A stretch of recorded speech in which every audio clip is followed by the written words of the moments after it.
I muted myself. This is the best classic. I'm like, I gotta press live.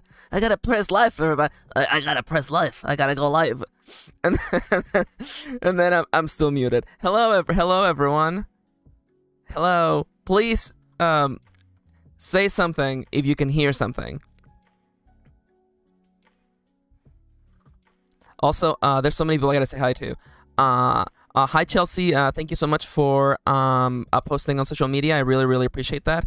Hi, Summer Honey, Beanie, and of course, Timber Wolfie. Raquel Fernandez is also here. Hi, guys. Oh, Beam Arrow. Oh, Alexander is here. Luisa. Oh, and of course, we have the mods in chat, by the way. Everybody say hi to Lady Kitty Lynn and Charlie Arlette. They're our mods. Very close friends of mine. And, sorry, I love the song in the background. This is my first time. Please be nice to me. So, yeah, welcome to my writing stream. I'm doing hand motions. You cannot see these hand motions. If you didn't watch my debut video, allow me to introduce myself. My name is Max, also known as MKirin. The M stands for Maxima or Maxi. My pronouns are they, them. And I am a writer. I write books for a living. And in this stream, I'm going to show you what writing a book is actually like. At least for my experience. We will be beginning the stream with a little bit of a nice casual just chatting time. The music might be a little quiet. Thank you for the heads up, Charles. I'll up it a little bit. Do let me know if that gets a little quiet. The music playing in the background, of course, is Lo-Fi Leah's music. They are amazingly and lovely. So you'll be hearing that throughout the stream. I've been using their music to write for the longest time. So yeah, we're gonna be chatting. It's been a long time since I've seen a bunch of you. Thank you so much to everyone who has continued to follow me over the years. I've got so many lovely comments on the debut video, and that was honestly it was just so nice. It was so nice to see so many familiar faces. Not to single anyone out, but Timber Wolfie's message made Kitty cry. It was just so sweet. It was just so sweet. Kitty was just like, you know, she put her hand on the bottom of her neck, and she was like, oh my god, everyone is still here, and everybody still cares. It was just so nice. It was just so nice. Yeah, Timber, yeah, you had a really lovely message. Yeah, no, definitely, you know, I remember people by name pretty well, so if anybody has a name that would rather I call them by, I'm completely cool with that. I do recommend everyone, you know, I'm sure that if you've been following me for a while, you already know how to behave yourselves, but there is rules for the chat in the description of this video. Please definitely read rule number 5, because this is definitely, we are in a radical liberal Minecraft server, so any kind of like harassment towards minorities is not supported here. I will send you to the Shadow Realm. But honestly, everyone who follows me, you know, I'm sure you know how to behave yourself. I'm just mostly worried about people coming in from outside. Don't apologize, Timber Wolfie. It's completely fine. Honestly, it was just so sweet. It was just so sweet. Especially because Timber Wolfie and Erasos, you guys were like our number one and 2 commenters back when we had the anime review channel Dango Duo. So it was just so sweet. And thank you so much for being here, Kitty and Charles. For those of you who don't know, Kitty is actually my admin, and she's the one who helped me design the character. She is probably the most important person to my creative writing process. The stories and ideas that I create wouldn't be here without her. Especially the story we'll be writing today. She helped me brainstorm a lot of it. It's just, oh, I'm gonna get. Yo, oh hell yeah, oh yeah, Mars for sure. Let's go. Okay, I won't be calling you that for sure then. Yeah, and then there's Kitty. Honestly, like over the last year or so, because if you haven't been catching up with me, if this is your first time seeing me, well, there's so much plot you have to catch up with. I released a bunch of books in the last couple years, and the biggest challenge for me going into that phase was actually fully opening up with Kitty, who is my editor, writing partner, soulmate, and it was really fun. I have a series called The Fabulous Gays, which is queer people with psychic powers, and it was so hard to finally open and just like, we sat down to talk about the third book and the fourth book that are coming out, and I just told her everything. I told her everything that I wanted to do with that book series, and it felt so liberating to just be like, and here is all the plot twists that I think are gonna happen. And it felt very vulnerable. Is that the way to say it? It just felt very vulnerable to, like, you know, get out of the headspace of like, you have to keep the idea secret as a writer, otherwise, you know, I guess it's a little bit of like a fear, I guess, as a writer. You know, I feel like as a writer, sometimes you just like are afraid that if you tell people about your ideas, they'll be less cool or interesting. But that's really not how it works. Co-working with Kitty has has helped so much. There's so many like plot twists and things happening that. And also, honestly, like the best part of like telling her everything for The Fabulous Gays was that now she just hits me with songs for characters nonstop. She's telling me that she has like 20 songs for Pages, which is the narrator of the story. And honestly, like, now, I'm not saying that she's hunting for music for Pages. I think it's really easy to find Pages songs because Pages is just like sad. Pages is just so like sad and like frustrated. And I feel like there's a lot of like that. It's very Sumer energy, which, you know, more music, you know, more inspiration. I'll take it. I'll definitely take it. So yeah, today we're gonna be working on my latest story. I am 18,000 words in, so, you know, as much as I would love to show you. Oh, hey, Moontomes. Yes. Thank you for the recommendation. As much as I would love to start from the beginning, I have this book, and I want to get moving with it. After writing The Last Bread Mage, which was a book with the highest possible stakes, and writing the third book of The Fabulous Gays, which is actually when the story really, really gets serious. I wanted to write a story that was lighthearted, kind of low stakes, and just fun and silly. And I've had this character in the background that I've been working on for a long time called Trip. A gamer, not very good around social situations, but the kind of person who is at their core good and wants to help people. And I kind of brought them into this story idea that I've had for a while of what if life sim video games were real? And I've been working on that story, and one of the things that I want to show with this stream is also that, you know, a story changes as you're writing it. You know, there's a lot of work that happens day to day, especially, if you're like super new to writing and you think that, you know, there's so much pressure that it's put on new writers to outline the story perfectly. And at least with my writing process, that's just not how it works. You know, there's so much of figuring the story out as you go, figuring out plot twists as you go. Again, I went out for a walk 2 days ago, and I figured out something for the conclusion of this story that I think maybe will happen someday. So, you know, we'll get to experience the writing experience together. That being said, because I know people also want to see what my brainstorming and character design is like, we will be doing that on Friday.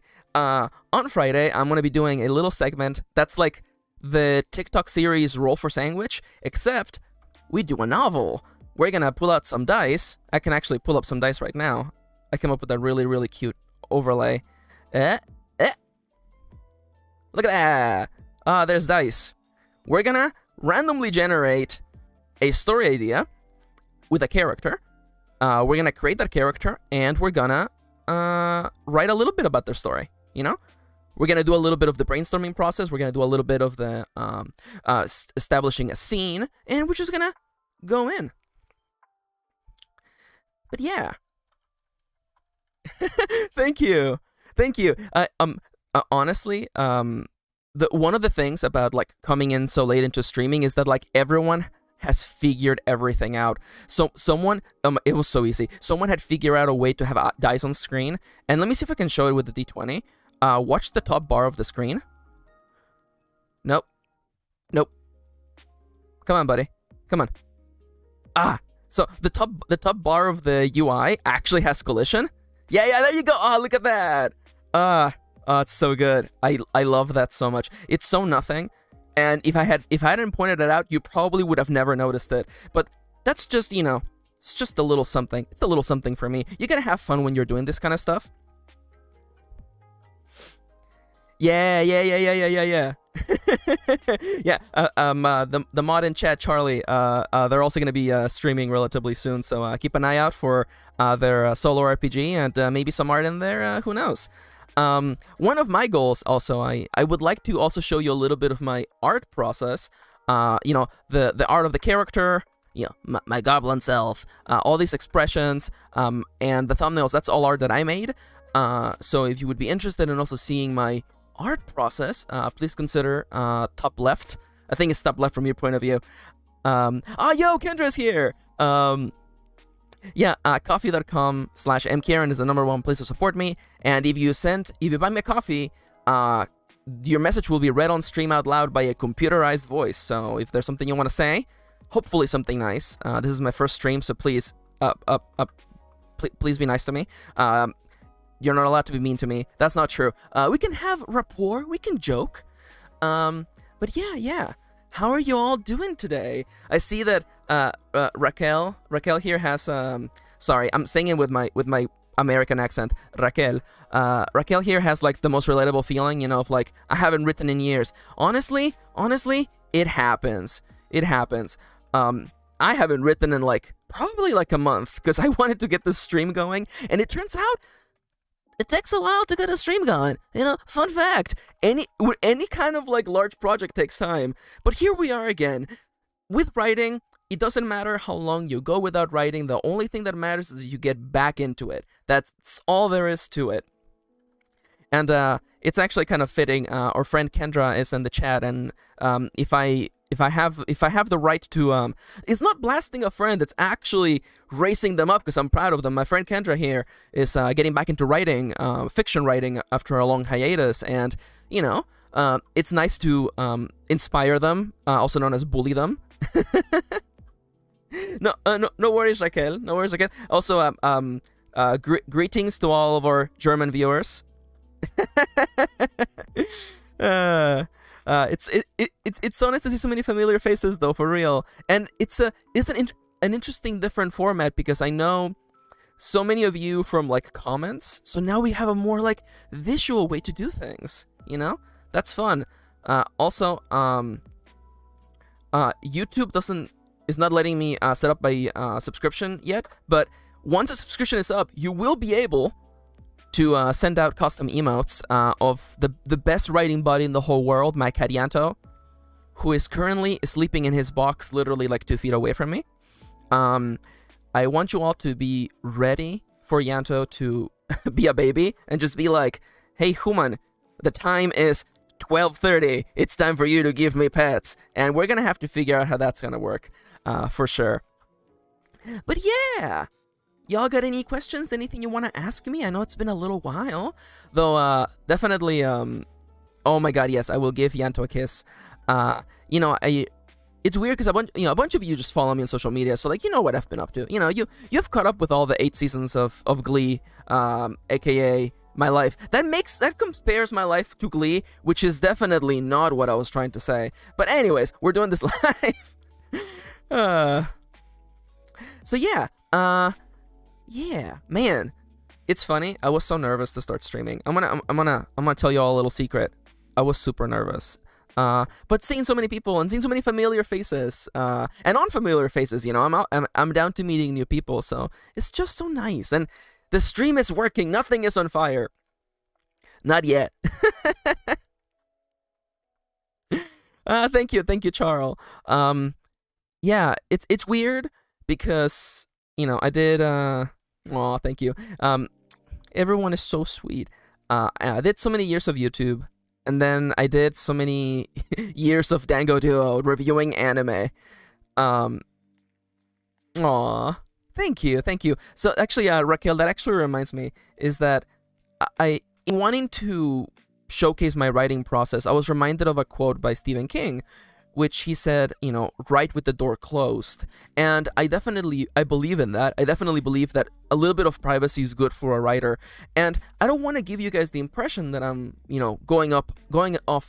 going against something I believe, but rather the door is closed. I'm just cracking open a window for you guys to see what's going on inside. I feel like that's what I'm doing. I'm just cracking open a window. Because, I'm not saying that, I'm not gonna accept criticism or feedback. I feel like once you see me writing in action, you'd be like, oh yeah, it's not necessary for me to tell Max that they misspelled something. They know they misspelled something. But when I write, I don't really worry about that. I can assure you that if I let typos bother me when I'm writing, I wouldn't finish as many books as I do. Also, for anyone out there who's like, but how do you do that? It's really easy. It takes 2 seconds of spell check, 5 minutes of spell check, a whole draft after everything is done. Trust me, it's not that big of a deal. It's also kind of liberating. You will see once we get there to the writing screen, but I actually I write in Comic Sans just to make it more real, to really grind down the point that this writing is just the first draft. It is nothing more than the first draft. So I write it in Comic Sans because I am crazy. It just helps to just see, look at that font and be like, yeah, don't take yourself too seriously, just go in there, get some writing done. I'm already looking at the manuscript and I'm like, no, we're not there yet. I'm warming up. I'm chatting with you guys. And also, yeah, there will be a Q&A at the end of the day. So if anybody has any writing questions or just, anything you guys want to ask me, there will be time for that at the end of the stream. Now, let me just go get a little quick sip of coffee. I have not. I am familiar with a lot of Edgar Allan Poe stuff, mostly from pop culture, but that's definitely something I might want to, pop into.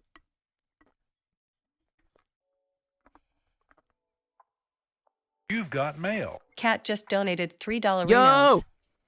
I probably can't stay and watch, but the Tamagotchi is cute. Happy writing. Thank you so much, Kat. Oh my god, it's my first donation, everybody. Whoa, yeah.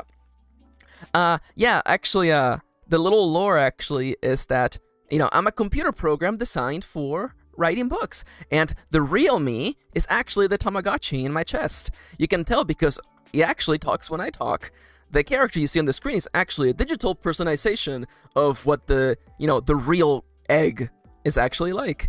Yeah, thank you so much for the donation. And again, if you followed me on Twitter, you followed this plot line, but I had a story idea that revolved around a Tamagotchi-like device, and I didn't know anything about Tamagotchi at the time, so I did what Max does. I researched Tamagotchi, I got a Tamagotchi, I got a Digimon virtual pet, which I didn't realize that Digimon and Tamagotchi are literally like the same, made by Bandai Namco or whatever. The same company makes them. The same company makes them, that's all that matters. And they literally made them, because Tamagotchi was a little bit more for like girls, and then they made Digimon to make it for boys. But gender's made up, and nobody cares. So I used the Tamagotchi. I got one for my birthday this year, and I actually kept it running for like 8 months. It wasn't until I got really busy with work that I actually purposefully took the batteries out. Oh my god! Now I know all the lore. My real life friends, have seen me go on rants about like the difference between Gen 1 and Gen 2 Tamagotchi. This is what I do. This is what I do, by the way. Whenever I don't know anything, I don't know something, I research it super hard. There is one line. Okay. Oh yeah. We would do like a. Oh yo, MT, welcome to the stream. It's so nice to see you. Yeah, it was funny. Charles mentions we would do like a weekend streams or weekend chats on Discord, and they could hear the little Tamagotchi beeping because it had to get fed. Yeah, I was like, sorry guys, I gotta go feed my son. Or, sorry, my son just pooped all over its little room, I gotta go clean it up. It was really lovely. That story is still in the back of my head somewhere, but, I ended up playing with Tamagotchi for a little while. The other thing, we have time. Get ready for this. Get ready for this anecdote, okay? So, in the second book of the Fabulous Gays, there you learn that Kami, Hoshi's partner, works at a music venue, and that venue happens to be a jazz house. And I realized, I'm in the process of writing. I'm doing what I do. I'm going through the flow. I'm not questioning myself. But it wasn't until I finished that specific scene that I realized that I didn't know a damn thing about jazz. So I did what Max always does. I learned about jazz. I read jazz theory. I read books on jazz. I watched documentaries on jazz. And I ended up picking up so much information. There's so much about jazz that I didn't know. Now, the astute people may be asking, whoa, Max, wow, Max, how much of that research showed up in the book? Almost none of it. It's funny because I feel like the knowledge inferred my confidence to be able to walk into the scenes involving Backstane House and Kami's history with Arthur, and it gave me the confidence to write those without second guessing myself. But I didn't end up writing about the difference between large band jazz or New Orleans style jazz band and that kind of stuff didn't come up into the story. But he gave me the confidence, and it's just one of those stories that I like because it's the kind of person that I am. If I need to know about something, well, we live in a wonderful era where you can just literally pull up your phone. Linguistics is one of my favorite things. So whenever I don't know about a word, I'm just what's the etymology of this word? How do we end up with this particular word? Raquel, I completely get you. Again, when I was in the flow state, just, writing the novel, I didn't think about it. And it wasn't until I finished that scene that I was like, I don't know a damn thing about jazz. So I did a little bit of research. Oh, yeah. Charles, yeah, the links to my books are in the description of the video. Oh my god,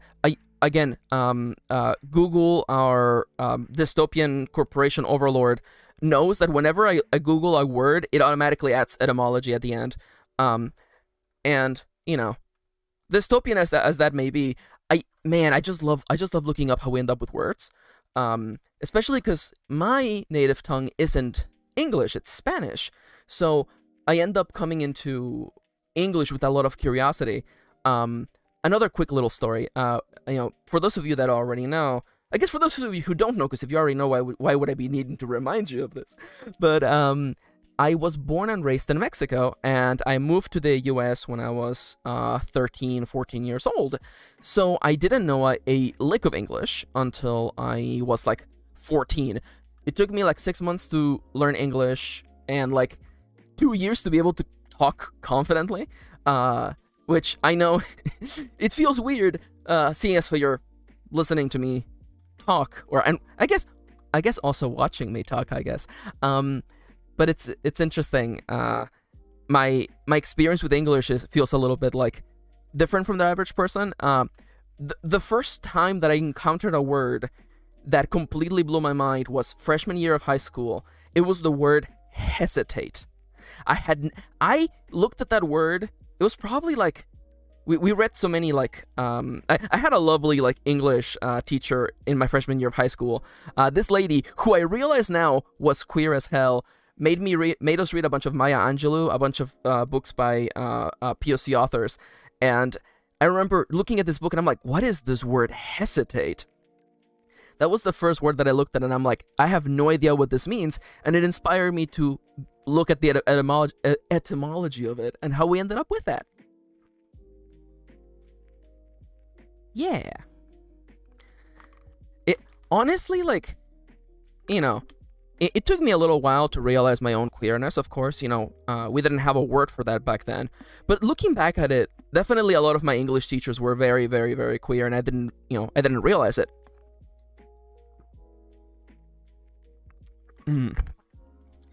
I'm happy that I have a huge jug of water, because I was like, am I gonna need that much water?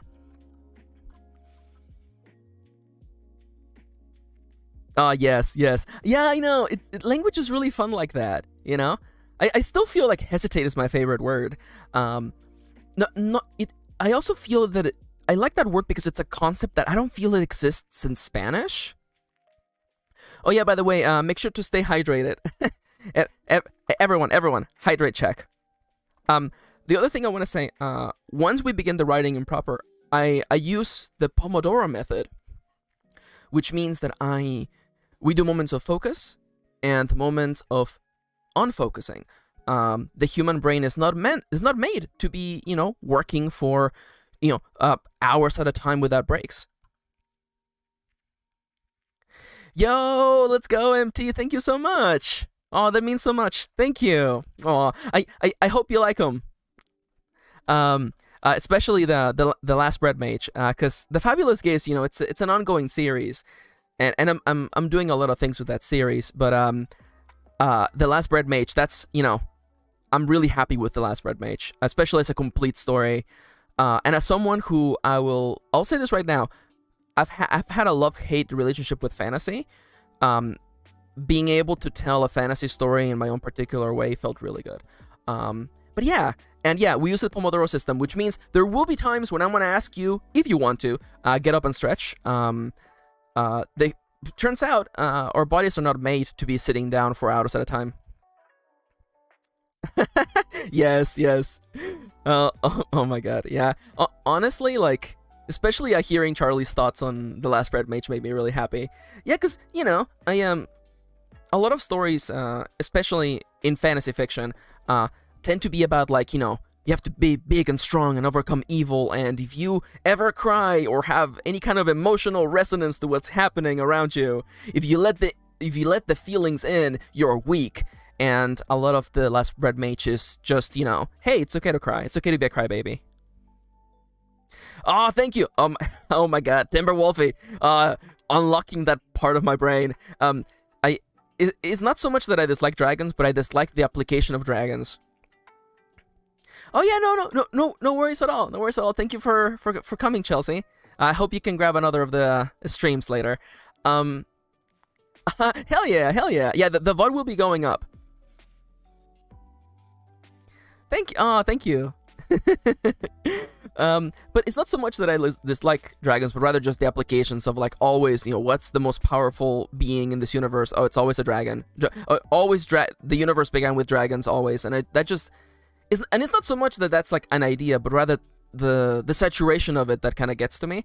I slightly brought that up in The Last Bread Mage as a kind of, like, I guess like a bit of a bit. It's not really a bit, because I even made the dragon look completely different. It was kind of playing on expectations. Yeah, that's fair.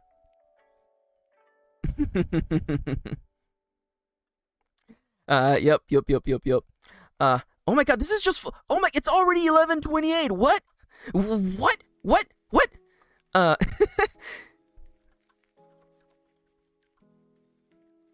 Hell yeah. Yo. The mods coming in with the clutch recommendations.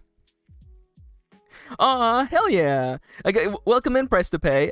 Just a lot of anecdotes. We're actually about to go into writing time, which is crazy because I thought. I mean, that's how it is, right? If you're having fun, time just flies by. Yo, but. Honestly, yeah, like, chunky books are scary. That's like the one thing. And like, I'm trying not to be controversial here, because I know writers who are writing big books, and I'm kind of writing a big book. So I have a big fantasy novel that I want to have come out maybe next year. But there's a difference between, like, a large book that is fulfilling and a large book that is large because of publishing house expectations. Books that come out large because certain writers have a certain tendencies for being verbose. I'm just being really nice when I mean that some writers just kind of write really long books without a lot of substance to them, and maybe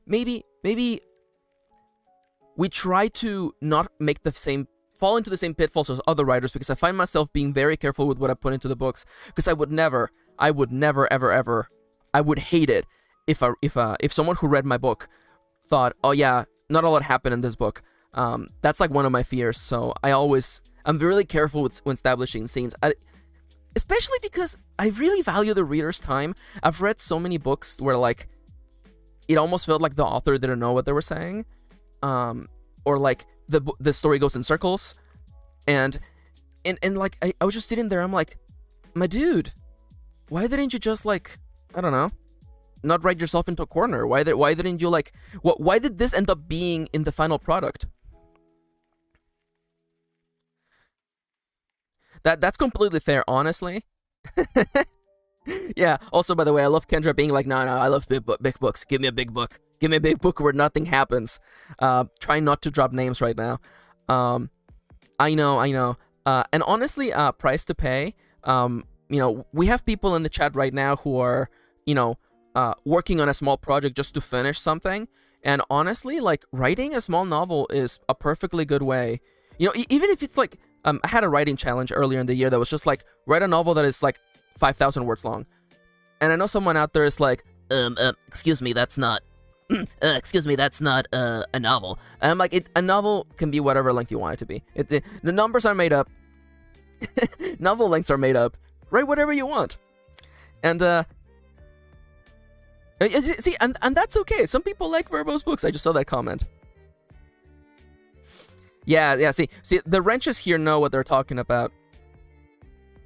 Oh my god, Kendra, I knew exactly what book you were talking about. I didn't want to name drop that book, but I knew exactly what book you were talking about. It's sitting on my to read list. I'm gonna read it, but we'll get there.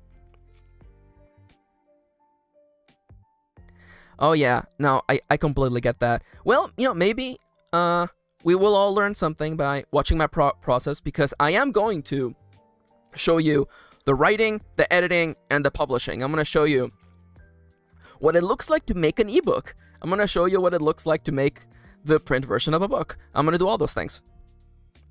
And now I realize it's time.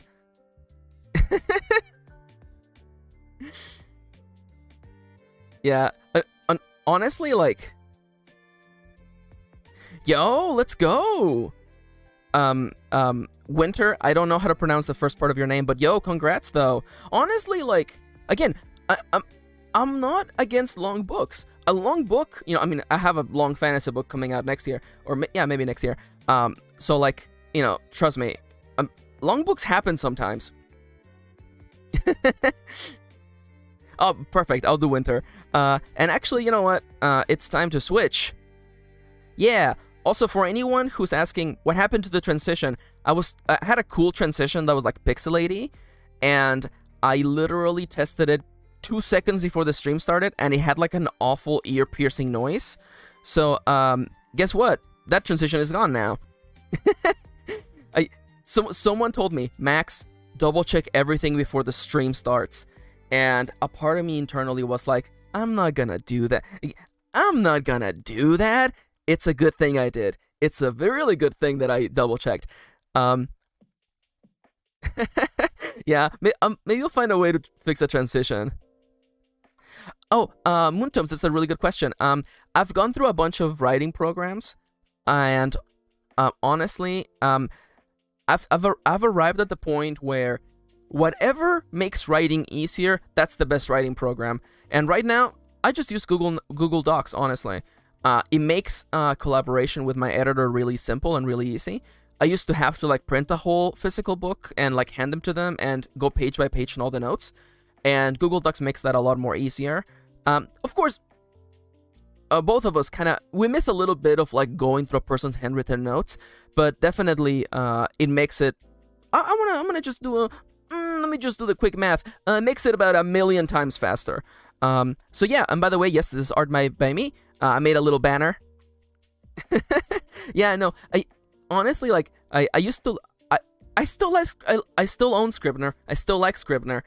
I like Google Docs also because it just constantly saves your writing, and I have lost like chapters to, oh whoops, Scrivener crashed, and and Dropbox wasn't syncing at the time, so losing writing sucks the most to me. But, again, it's not a knock against Scrivener. Crashes happen. Computers are weird, obtuse, eldritch machines. We can't prevent that. Oh, Focusrite is so good. Focusrite is also very good. But yeah, and in case for any person who noticed that, yes, this is supposed to be aping the old NES cartridges. Trip Super Riches to Rags Adventure. Yeah. So for anyone out there who hasn't seen my, actually, I made it a short. Oh no, nobody knows what I'm talking about right now. I made a short talking about what my current draft is, and we're gonna just kind of go in general terms. So the story I'm gonna be writing today is, if real life was a video game, what would it mean to beat life? This is like the little question that had me thinking.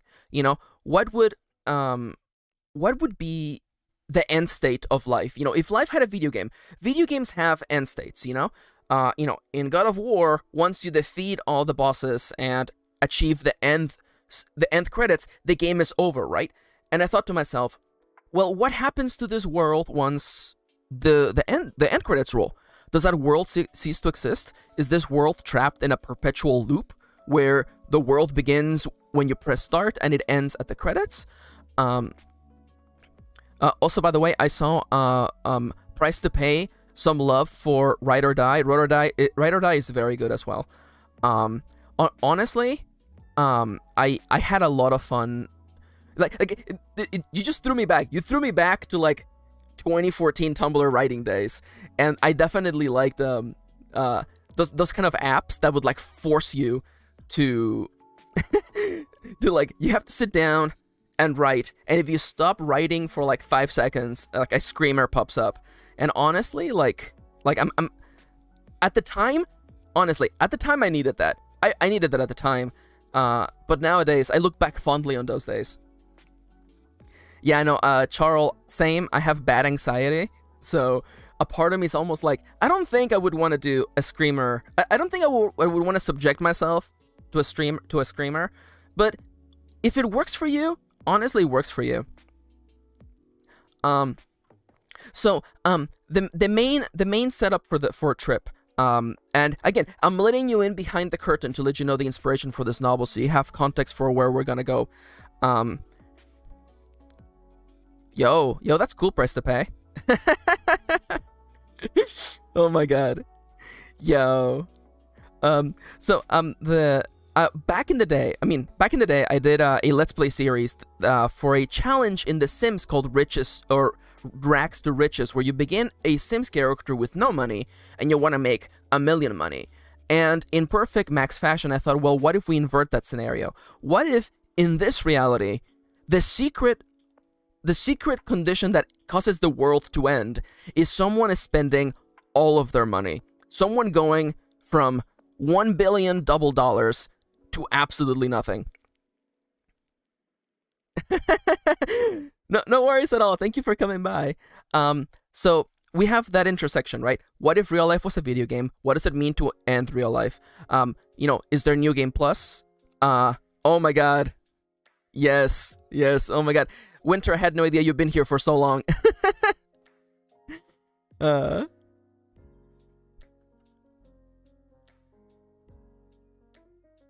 Aw, hell yeah. Raquel, you're killing me. That's really funny. That is really, really funny.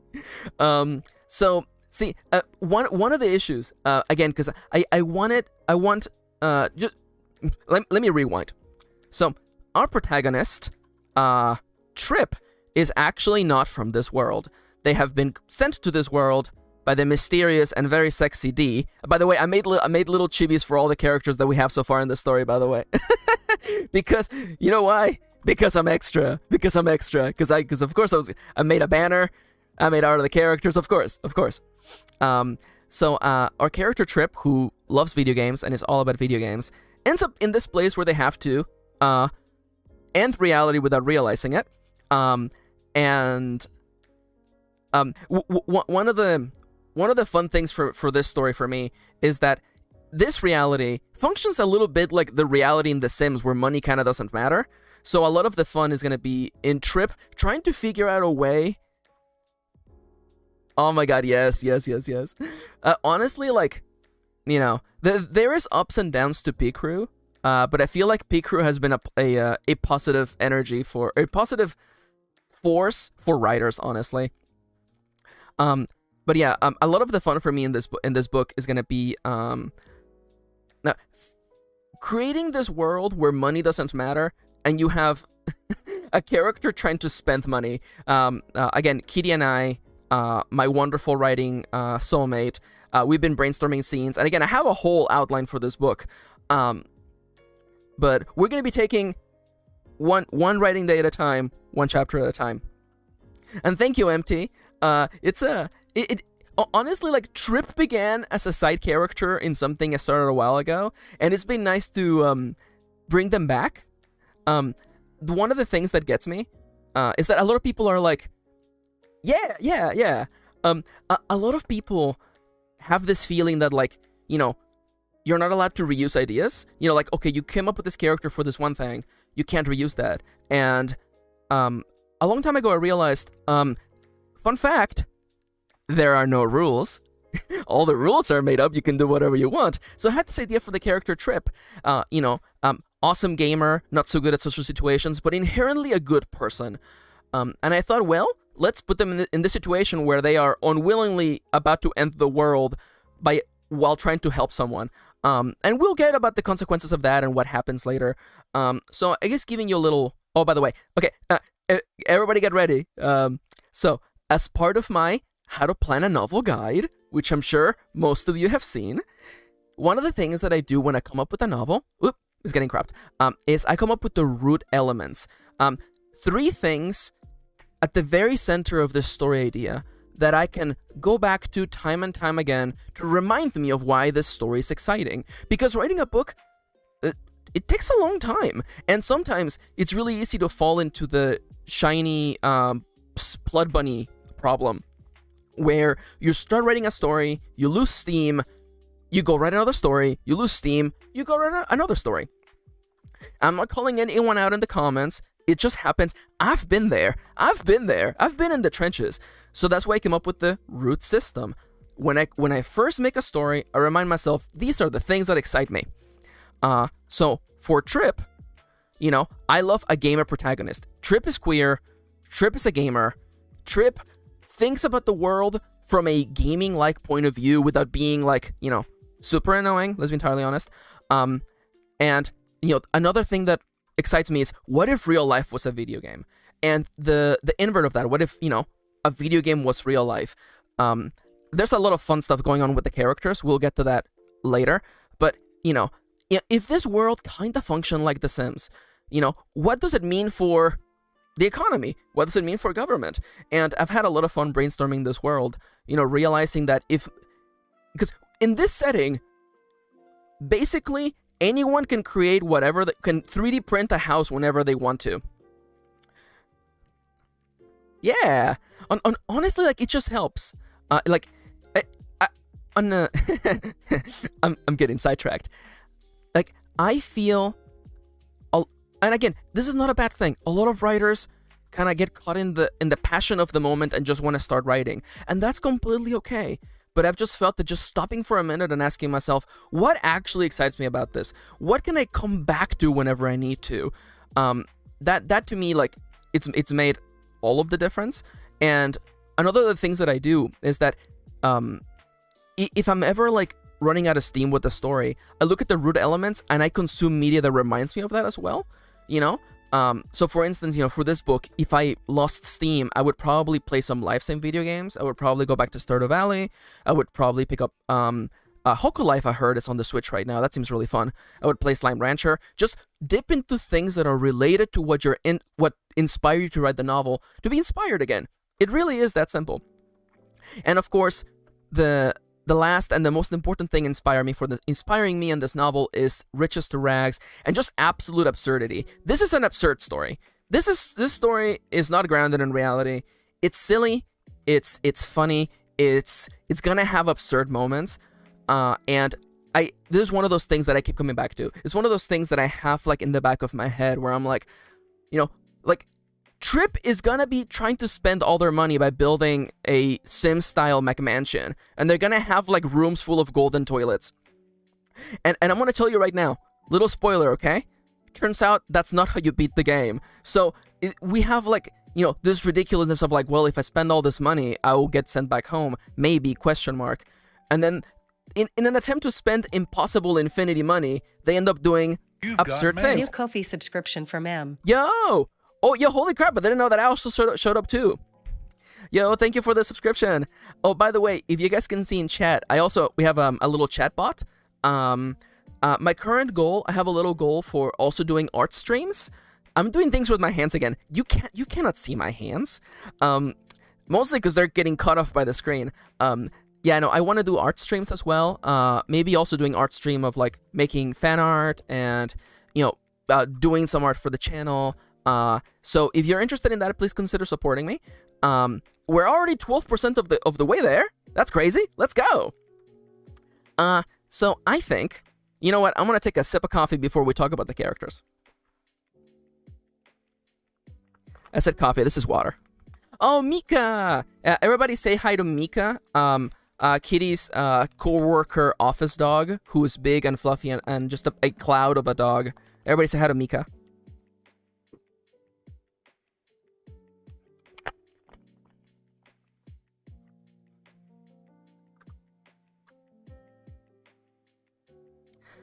That dog is so sweet.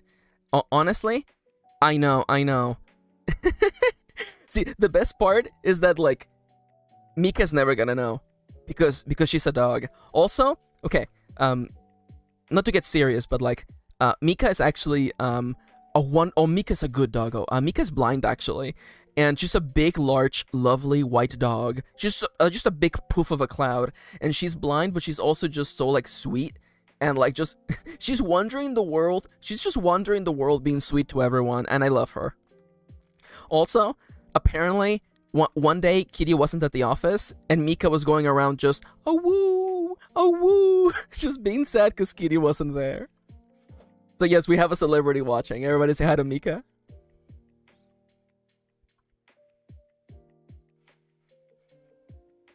Yo, okay, note to self.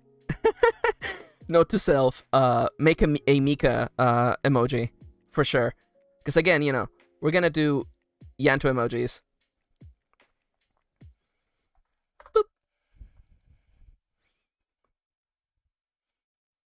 So let's talk about the characters. So we have quite a few characters. We're not going to talk about all of them, because they're not all relevant to the story.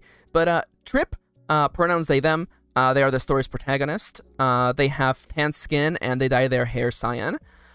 They wear a lot of like sportswear, not because they're particularly sporty, but as they said in the story earlier, that they learned that if they just wear sports clothes, they have one less excuse to not go out for a walk or a jog. So that's the kind of person that Trip is. They are a level 999 gamer. They are a celebrity in their small town for winning tons of gaming tournaments. A thing that Trip feels conflicted about.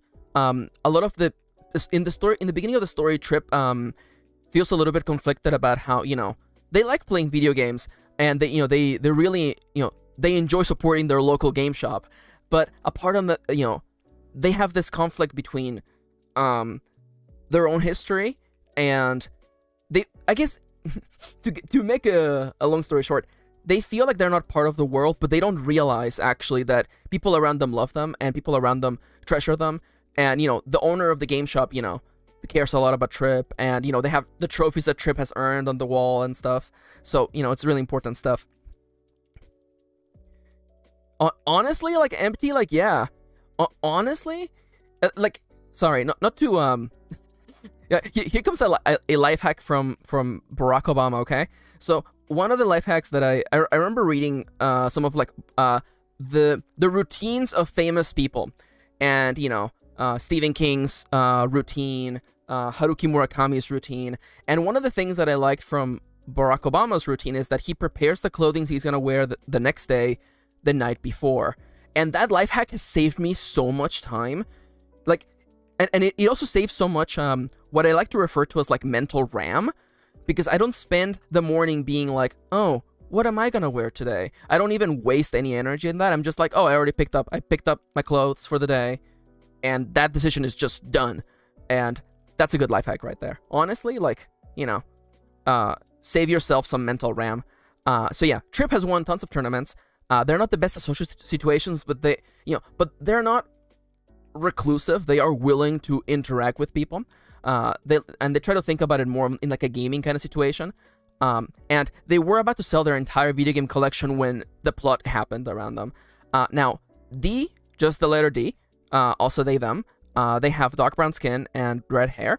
They are the mysterious individual who asked Trip if they could help them beat a certain game before transporting them to another world. We will learn a lot about D later in the story.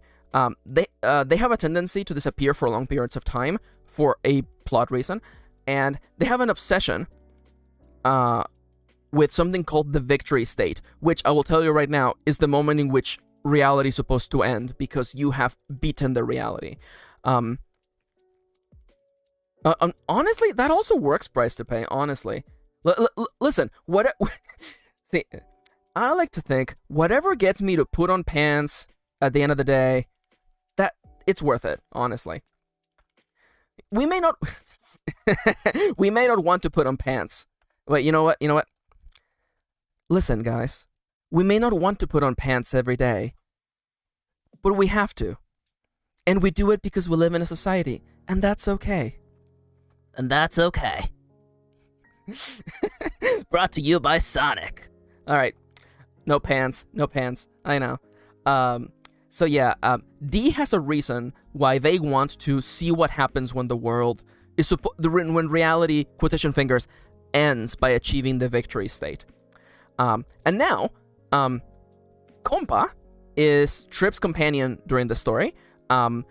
Trip finds himself in this new world with their mechanical companion, gifted to them by D. Compa is a talking, fully sapient device gifted to Trip by D when they landed to the other world.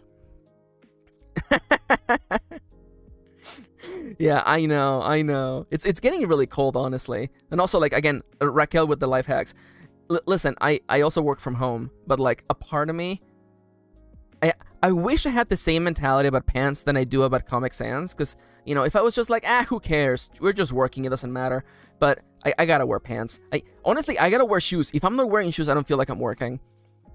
So yeah, Compa is able to basically 3D print anything from a long catalog like a menu, like it's Animal Crossing. And the way that Compa came to be, and the reason why it has a little N on its forehead, it's that in our world, I was thinking about this, okay?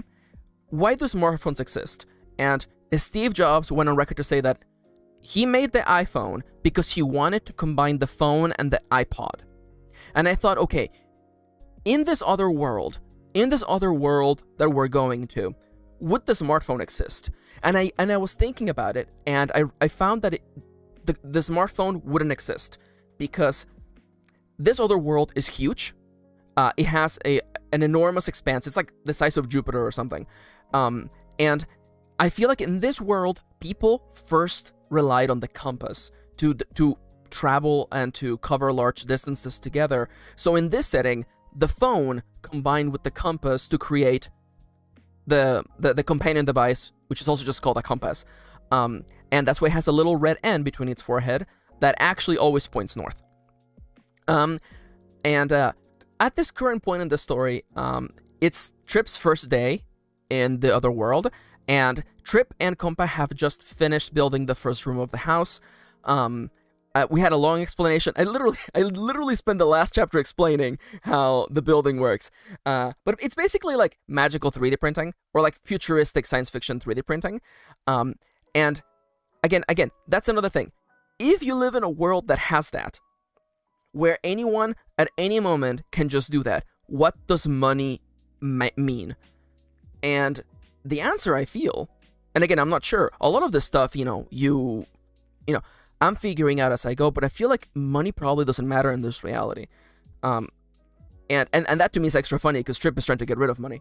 And this would also explain why this world hasn't ended already. No one has been dumb enough to attempt to spend billions upon billions of money. I feel like Compa would be like Dizzy. It would be Dizzy, and then, oh, by the way, Compa speaks with like an old-timey accent. Like 1950s accent, I think. It's just like, and again, I didn't intend this to happen. Biologically, no, organically through the writing, Compa just started calling Trip partner and pard. So that's where we're going with right now. Again, the one thing, yeah, honestly, like, yeah, that's completely fair. Honestly, I'm okay with that. And again, here's the thing. We're writing the first draft. Everything is up to debate? No. Anything and everything can and will be changed. And again, once you see me and how I edit, you'll be like, oh yeah, well, no wonder you're like so comfortable just writing stuff that wasn't particularly good, because you're gonna go and fix it all later. And again, even names. Maybe I'll change Compa's name. I don't know. Maybe I will, maybe I won't. Also, by the way, yes, Compa is also Spanish slang for buddy, by the way, in case anyone didn't spot the A over here. But yeah, so the first character we'll be introduced to this chapter is going to be Erilyn. Erilyn is they, them. They have light skin, and Erilyn and their family are Trip's nearest neighbors, which still live like probably like, I would say like 10 minutes of walking away, because again, this world is huge, right? And it's just like boundless rolling hills of green grass and patches of wilderness, loosely connected by roads. Thank you. Okay, I'm happy that you like Compa. And again, like, that's a lot of like what writing is like. You know, a lot of writing is just you see what sticks and what doesn't. Yeah, there you go, Winter, you got it. Oh yeah, okay, so yeah, Erilyn is cute. Erilyn and their family live in like a gothic manor that like is like, again, like 10 minutes walking through the wilderness. They appear to be dark and brooding, but they're actually rather sweet and caring. Again, they have a little bit of like resting bee face syndrome, and we're gonna see that today, hopefully. And see, again, if in this world, if everyone's gonna have a house and money doesn't matter, what do people do with their life? And again, Kitty and I, we spent so many sessions just like brainstorming, like, what does it mean for a world to not have money? And I want to clarify this right now. This is like up there in the Bible for this setting, in the book Bible for the setting. This is not dystopian. Because I know that a lot of people are like, oh, what if money wasn't real? Clearly, what if capitalism didn't exist? Clearly, all of society would crumble. And that's bullshit. That's no. I am willing to create a world that is utopian in a way without having to make it, some deep dark secret. This is a world that is not a dystopia. Money probably doesn't matter. And in questioning that, I thought, well, how does this world work? And I feel like in this world, when people, new coffee subscription from Price. Yo, thank you, Price.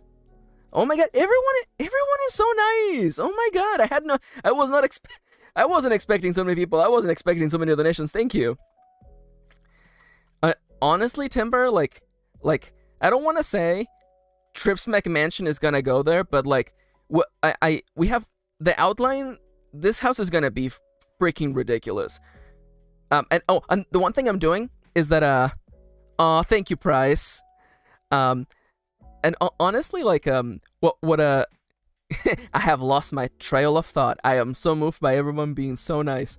So, the thing that I'm doing, every chapter in this book ends with how much money Trip has left in their account. And you get to see, like, them slowly, like, ticking away at, like, the billion double dollars or whatever I end up calling the money in this setting. So that's gonna be fun. So me and Kitty thinking, we thought, okay, I think that in this setting, when you come of age, basically you have like a period where you just get to go around trying things, You're like, what do you want to do with your life?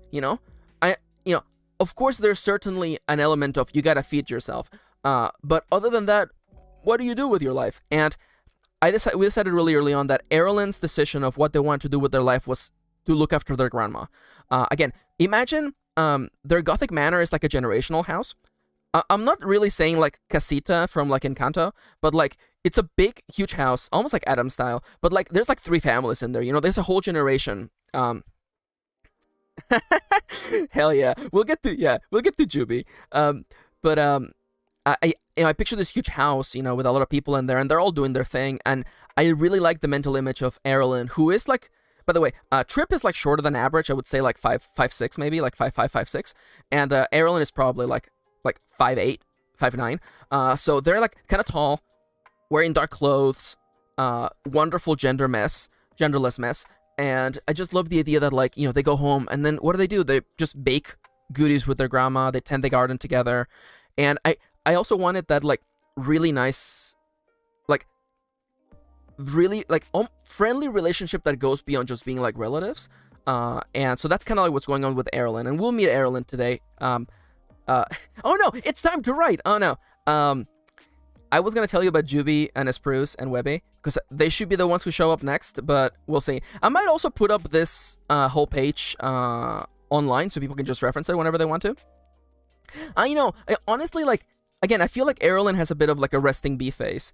And, like, you know, once you get to meet them, you're like, oh, they're actually, like, perfectly harmless and actually a lovely person.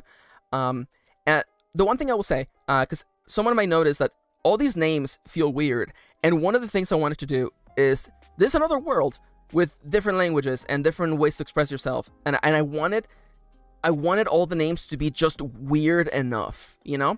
No one in the setting is called John, and you know, and some names seem a little familiar, like Juby looks a little bit like Judy, but her name is Juby, you know? And like and that's her name, and all the names in the setting just feel a little bit, just like 25% weird. And one of the things exciting me to write this book are going to be finding all the different ways in which this setting differs from our world. We should soon, probably in a couple of days, we're going to write a scene.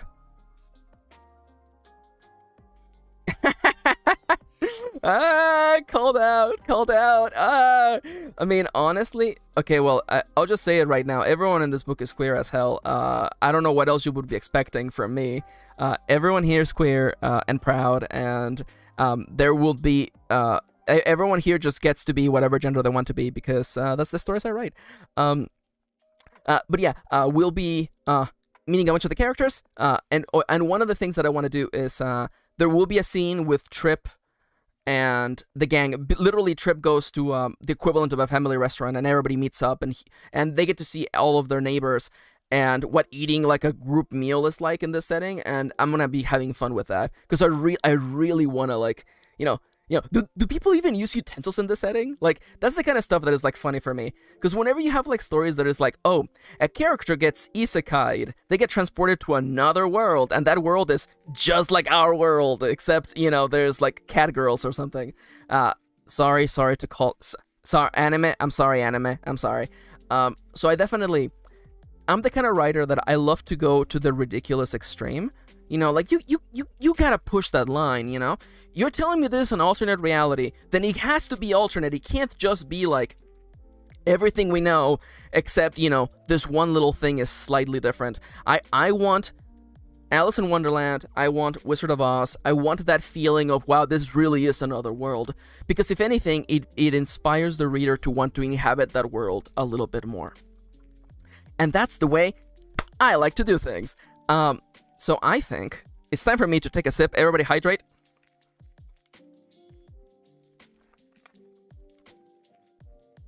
That's such a good question, Timber. You know? Because, like, you know, cat girls, you know, they have claws, right? They don't have hands. You know? Like, and I feel like sometimes when they draw, like, the cat girl hand, the opposable thumb isn't all there. And I'm just like, well, you know, honestly, I could do a whole essay on, like, how do cat girl work.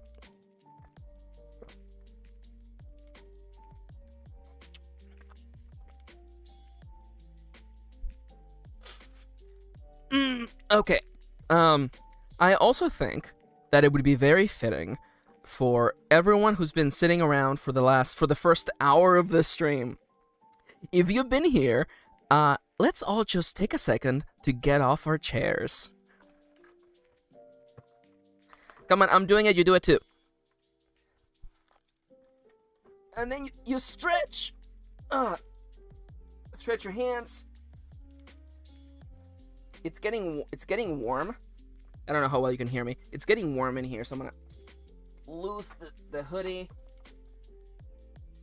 Also, Kitty, the moderator, asked me that I give Yanto a kiss, so I'm gonna go give our cat a kiss.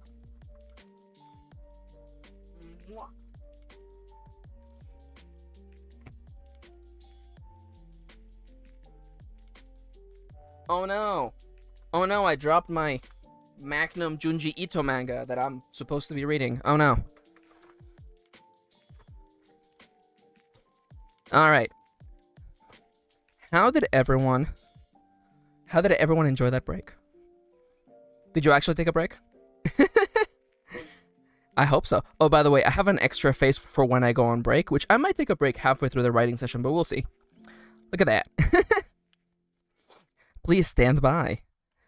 So yeah, I have an extra face. No, I don't think it is.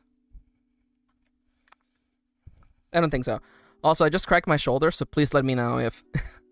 Oh no, sorry, Winter. I mean, like, I don't know if you heard me, but I also dropped a bunch of stuff too. The desk is a very sensitive ecosystem. Honestly, getting up and stretching is underrated. I know that, as a culture, we're moving into hydrating. And again, I love Kitty the moderator and my great soulmate literally, posting the little water emoji. I really appreciate that. But people are like, yeah, hydrate. But I'm like, no, get up and stretch. Stretch your hands, especially if you're going to be doing some writing. I'm doing that right now. Okay. Let's switch over to... All right. So here we have the word count. We're currently at 18,832 words. The last chapter was... We'll get there.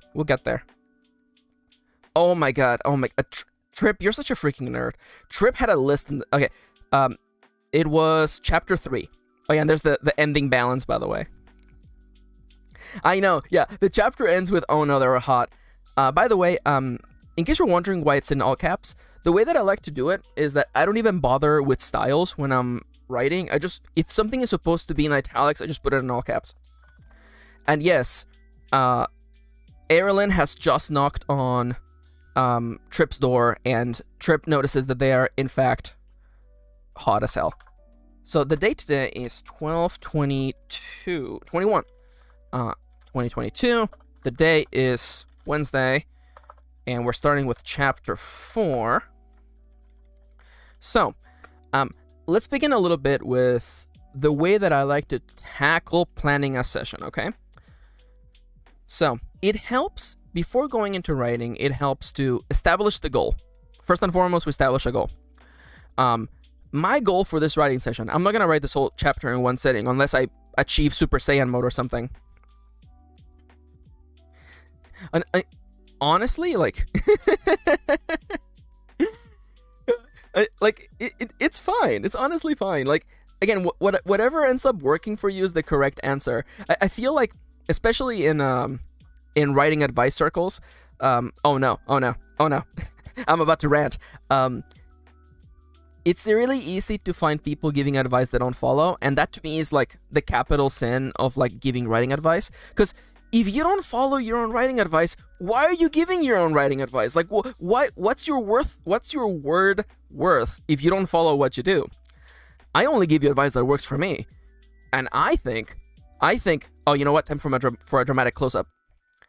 I only give advice that works for me, and I think I respect you enough as a fellow writer that you should take what I use, modify it, and make it work for you. Because there are no right answers, and you should just look for the system that works for you the best. It's as simple as that. One of my favorite writing advice books is Stephen King's On Writing, and I liked how a lot of that book was just him going, hey, this is what's in my toolbox. now put stuff in your toolbox, and I really appreciated that. Just the permission from a writer to just tell you, hey, find what works for you. So we need a goal. And my goal for this chapter, we're not going to write it in one sitting. I'm not going to achieve Super Saiyan mode today. But I want to at least get the first interaction between Trip and Erilyn out of the way. Trip opens the door. Erilyn is there. We're going to have... Erilyn has a present for Trip. Because much like in Sim style, they're bringing freaking fruitcake or something like that. And... I want a moment for Trip to interact with someone from this world. D isn't from this world, and D isn't from Trip's original world, which is our world. Trip is from somewhere else. We'll get on D's lore later. But this is the first time that Trip interacts with someone from this world, and it's fucking Erilyn. Hell yeah, Alexander. Honestly, it's relatable. It's relatable. And again, Trip is a big queer mess, and they're just like, oh no, this person is hot. Because there's a difference. There is a difference. We have all been there. There's a difference between I'm interacting with someone, and I'm interacting with someone who's hot and or cool, or hot and cool, which is the ultimate combination. It's different. It's different. So my goal, I want to start that interaction. I want to have fun with Trip, maybe losing their mind internally, trying to negotiate what it's like to interact with a brand new person in this brand new world. Now, with a goal set in mind, I'm actually going to write that down just in case I forget. So, if I can type. Yeah, see, Charles gets it. Honestly, I wrote Giel. By the way. First interaction. Please enjoy the keyboard ASMR, by the way. First interaction between Trip. Oh, no. Oh, I'm misspelling things. Oh, no. Trip and Erilyn. What are the people of this world really like? Question mark. It takes so much power to pull off a mullet. Honestly though, okay. Really quick, really quick sidebar. Ooh, sidebar. Ooh, I like that. Ooh, I like calling it a sidebar.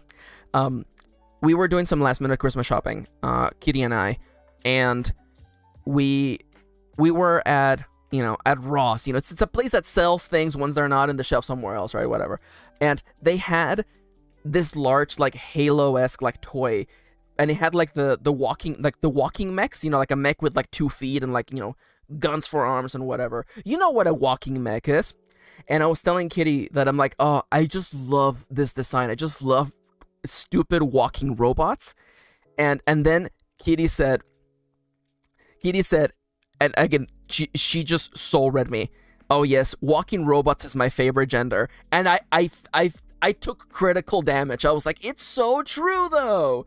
I love stupid walking robots. There's just some energy to them. It's just so good. I felt so called out. So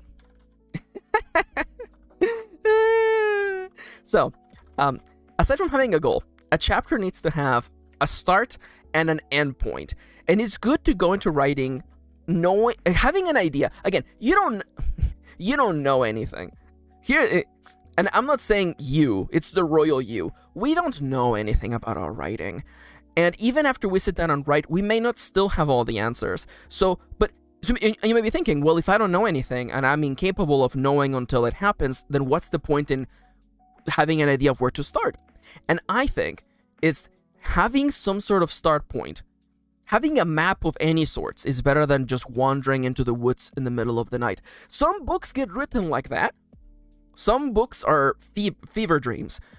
But this book, I need a little bit of a map. So I give myself a start point and an end point. The end point is the most important because if you don't give yourself an end point, buddy, this story could go on forever. This chapter could go on forever, and you don't want that.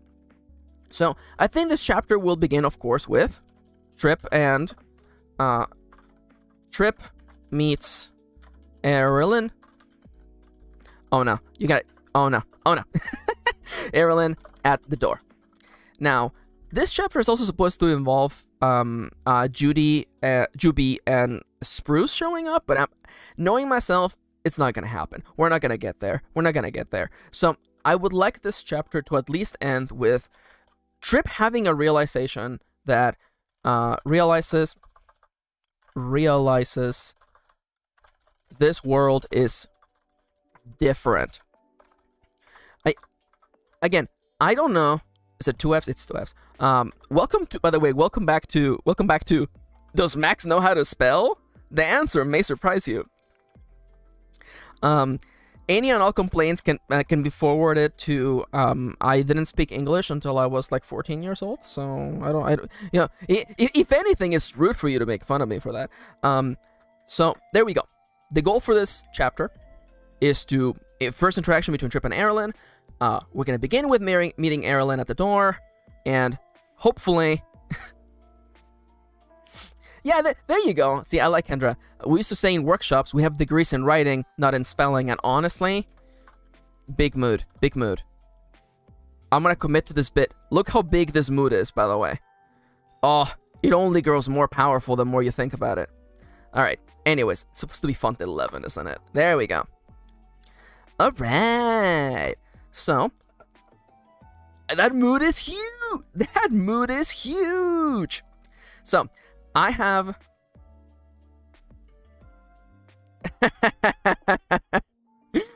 Thank you. I know you probably didn't mean it, but I love speaking England. I really like speaking England. It's the same vibe as speaking American. I have a whole thing. Oh, by the way, okay.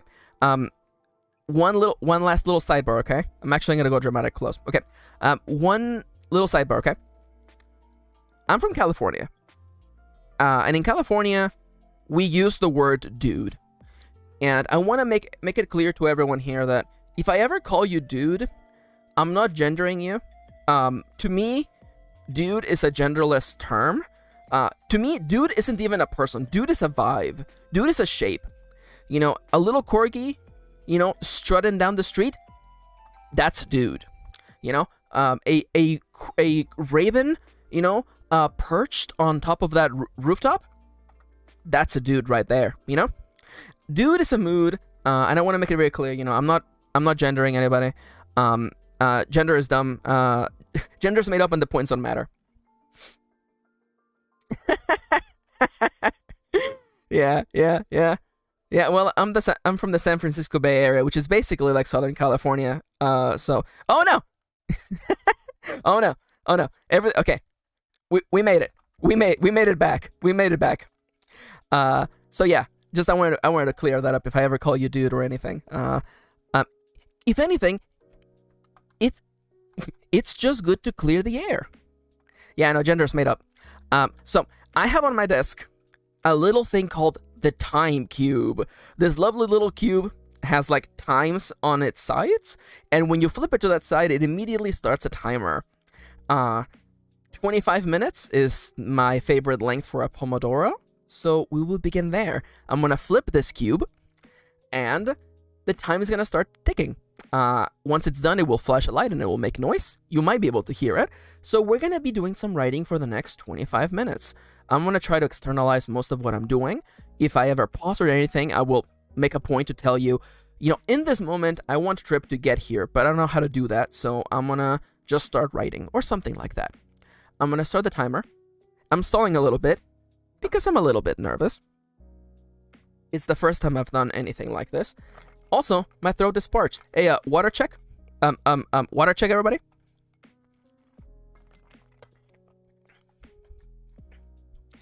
And another thing, one of the things that I recognize, it's really easy to hesitate. It's really easy to hesitate. And that's why I like the time cube, because it can just... And now we're going. Okay, the time's going. Go. Oh no, they were hot. So we're peeking in media res. No time has passed. We're literally in the same place, same time. And I envision that Trip is gonna have a little bit of whiplash. Because this is gonna be the moment in which they fully take in Yeah, I don't believe. Yeah, okay. I did not describe what Erlen looks like, which is perfect because then we actually get to. Sorry, I realized that I had a whole. See, okay. Insert another example of a dog. Yep, this is what my writing looks like. Anyway, we will someday deal with that. So the person in front of me. Oh, by the way, the narration is first person past tense. By the way, I don't think I have to clarify that, but whatever, it's fine. The time is going. We gotta go. So, and they were getting hotter by the second. It's really easy. I found myself I found myself doing a little bit of a double take. I'm trying to get into Tripp's narration voice, and they were getting hotter by the second. I found myself doing a double take, doing an exaggerated double take. I looked out the door frame, at the at the gorgeous person standing. Oh no, can I spell gorgeous? Can I spell person? At the gorgeous person standing just outside of my ridiculous little square home. I looked at the door frame, at the gorgeous person standing just outside of my ridiculous... No, just standing just outside. Just outside. Then I looked behind me at Compa, as though to make sure there really was someone that handsome. I do, for Erlen, I want to switch back. I don't want to... Because beautiful tends to be towards femme people. So I'm going to be doing a little bit of switching back and forth. I especially when someone is like gender neutral, I definitely like using handsome because I feel like that's like a word that doesn't get a lot of play.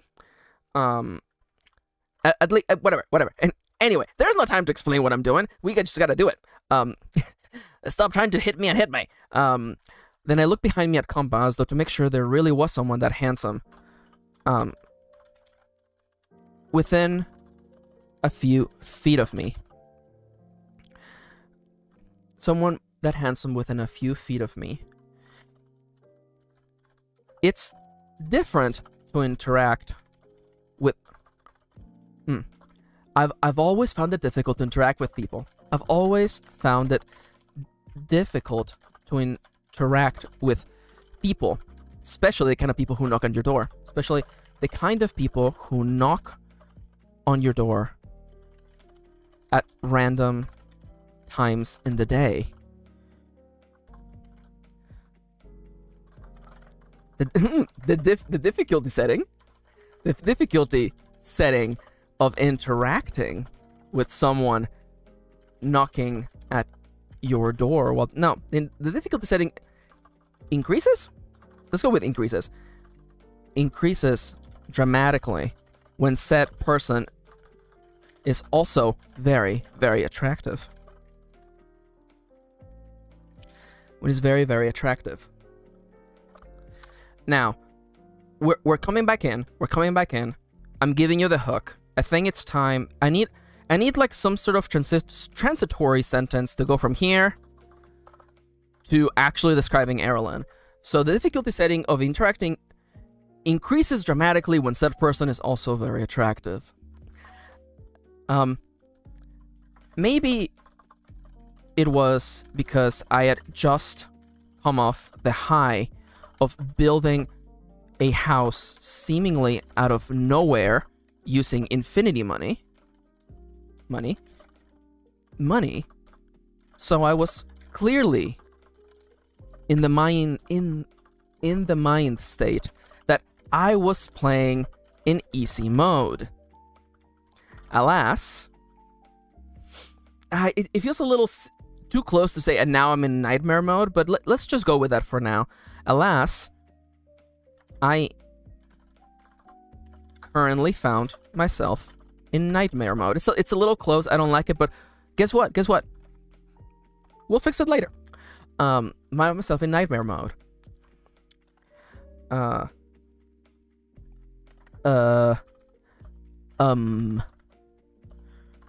That was all that managed to come out of my, I want to say stupid mouth, but I'm not gonna write that just yet. It feels a little soon to do that.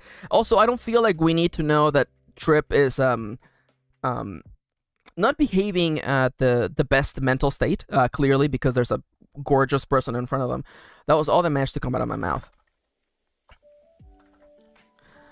I feel like Erilyn would make fun of them for that. I feel like Erilyn would immediately do that, but I feel like we can do the indeed, indeed, said, the blank. We'll get there. So I feel like we can link back to this moment after we describe Erilyn. That was all that managed to come out of my mouth. The person in question. No, I looked at them one more time. Okay, yeah. There we go. I looked at them as though staring at an infinite flight of stairs, and I thought I would be able to challenge them. No, because I like the idea that, you know, one way I like the idea of externalizing that. The idea of talking to this beautiful person is as it's scary to Trip as an infinite flight of stairs.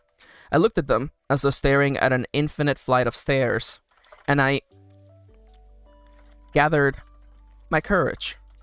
I'm not super happy with this, but I'm probably also a little nervous because I'm writing in front of a bunch of people, so that's fine. I looked at them as though staring at an infinite flight of stairs and gathered my courage. I gather my courage. We can just do a line break here. Thank you for the thumbs up. See, it's funny because Kitty is the one who edits my books, so you know she's my editor. So I bet she's like, Max, your comments are whack. And honestly, like she's right. But I gathered my courage. I gathered my words and faced this impossible task. Stop trying to hit me and hit me. That was all that managed to come out of my... I'm gonna just put stupid mouth in here. It might not stick because I feel like now, we bring Trip down. We bring Trip down by being like, oh, Trip is so enthralled with this person. Then we raise them up. It's like, no, Trip is willing to take adversity. Trip is willing to give it their all. And then I'm like, oh, that was all that came out of their stupid mouth. We do a little bit of up, a little bit of down. I guess it was like down, up, down, but whatever, it's fine. You know what? I'm feeling indeed. Ooh, let's do indeed. Okay, and we don't put a dialogue tag there because we can one infer that it's someone else talking, and two, we're about to do the reveal of who was talking, which is Erilyn. Indeed. The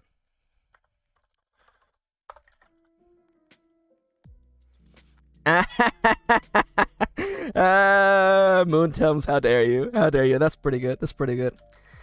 The funny thing is that, like, I feel like Trip is not, like, a weird name in their world. So, like, Trip probably makes that joke internally, but no one is ever gonna say that in this world, which is hilarious.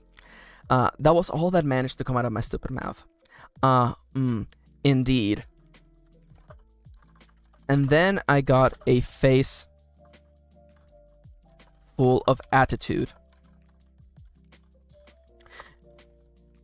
Standing before me was not only the most handsome person I'd ever seen.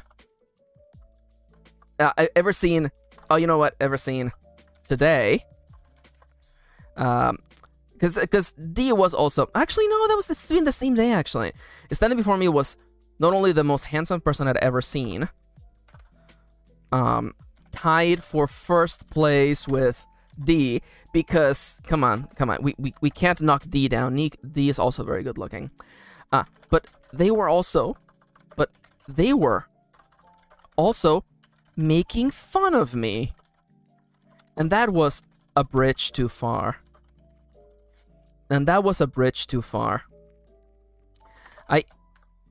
I then decided to look right into their eyes, their dark,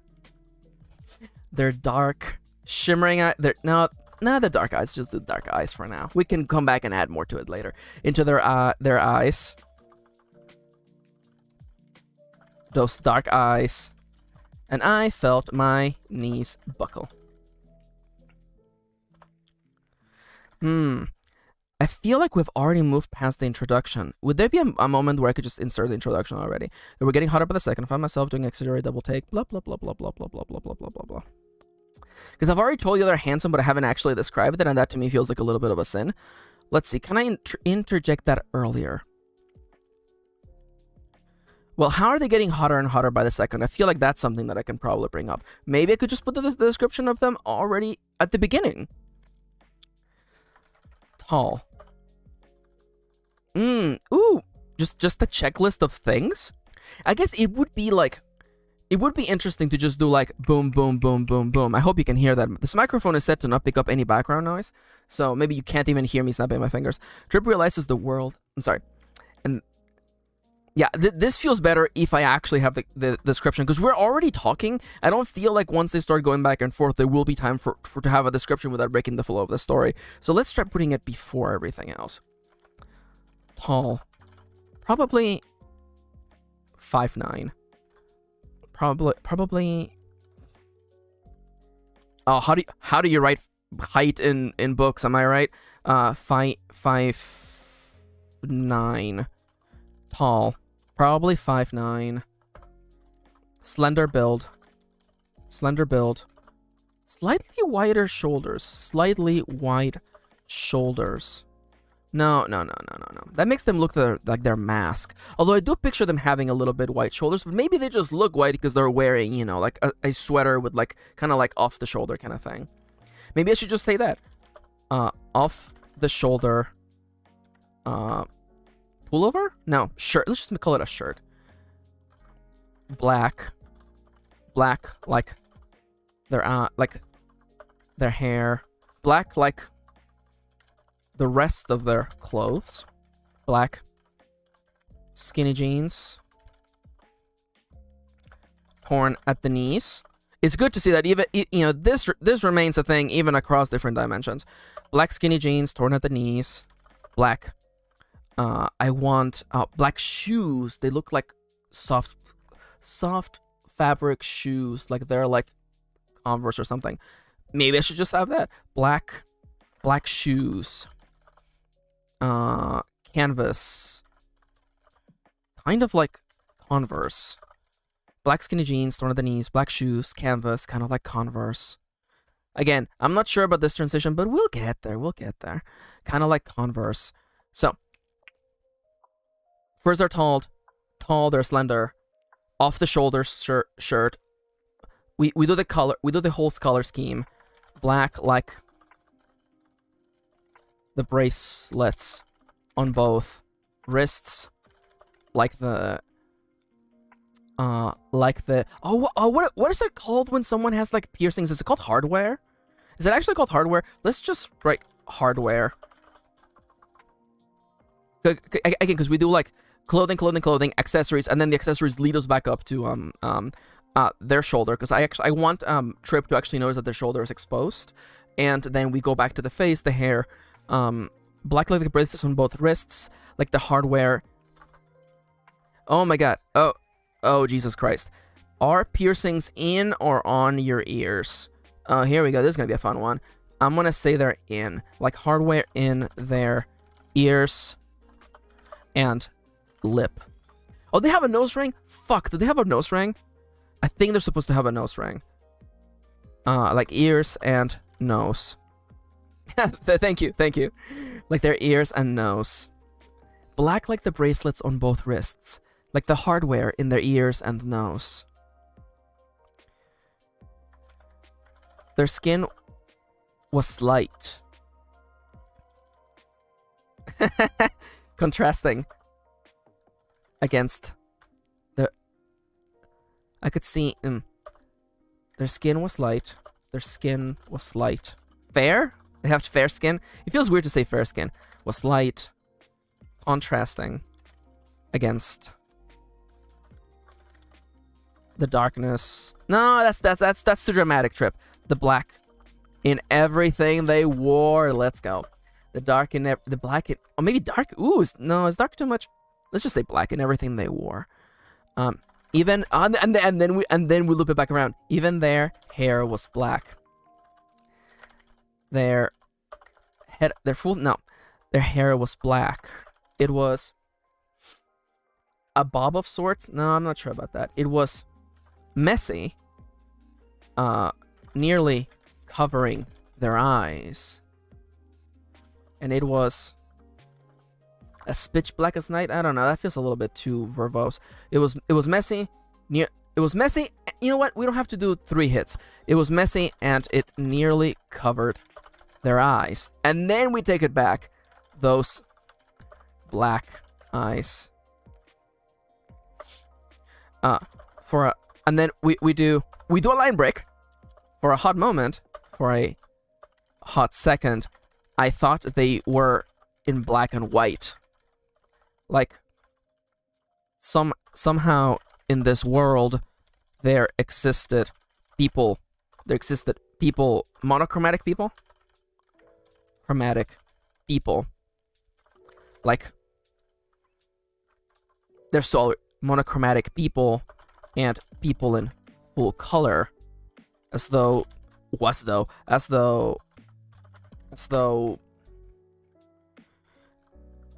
old-timey movies. And no. I feel like the point is already made here. I'm talking about like the old-timey movies, new movies. I feel like I don't have to explain that. I was almost gonna reference that movie that literally does that with Tommy Maguire, but that feels a little bit of a deep cut. Like somehow in this world there existed monochromatic people. No, you know what? Like there existed people out of old-timey movies. But that wasn't right. Yeah, I was ready to believe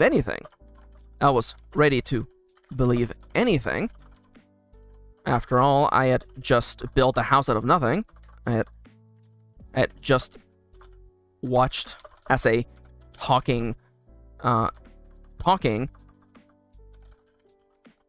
floating smartphone built a house for me. But this one time, things were a lot more mundane than I previously thought. Mundane. Oh, here we go. And very, very hot. There, and then,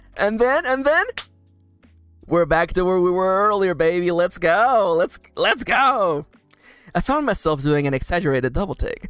I looked at the doorframe, at the gorgeous person standing just outside. Then I looked behind me at Compa, as though to make sure there really was someone that handsome within a few feet of me.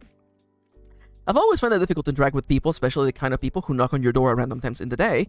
Let's go with of the day. The difficulty setting of interacting. Yo, welcome back, Timber Wolfie. Oh, listen, I'm not expecting people to pog in chat, but that was a pretty pog-worthy moment. Just being able to tie this back to where we were going, that felt so good. Also, I'm rereading it to make sure that everything is consistent.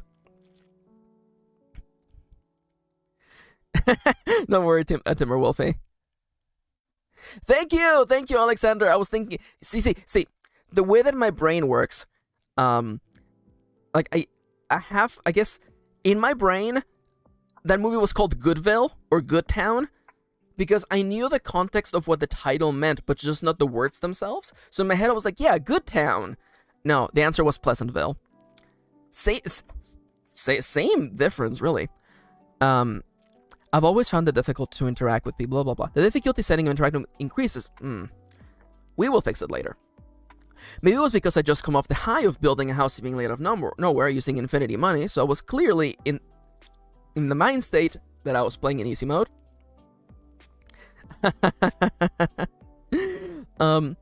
Maybe it was because blah blah blah blah. Alas, I currently found myself in nightmare mode. I looked at them as though staring at an infinite flight of stairs. Stairs. I gathered my courage, I gathered my words, and faced this impossible task. Oh yeah, we have hot people. Oh yeah, we're writing. Trip's neighbor is super hot, and they're trying to talk to them. That was all that managed to come out of my stupid mouth. Indeed. And then I got a full face of attitude. I feel like... No, I'm actually... See, I know how I like to write stories. And I was like, well, we gotta cut back to what Erilyn looks like when they're doing this. Because I want you to picture what I'm picturing. And of course, Max from the past already started doing that. Standing for me was... Okay, this needs to get revised though. And then I got a full face of attitude. This stranger, this handsome stranger, was standing with their arms crossed, staring at me. Staring. This word never looks right. Staring at me. It's just, yeah. I originally wanted the stream to be like, you know, hot goth neighbor alert, but I had or sexy goth neighbor alert, but I had this faint feeling that YouTube would shadow ban me. Was standing with their arms crossed, staring at me, as though I were wasting their time.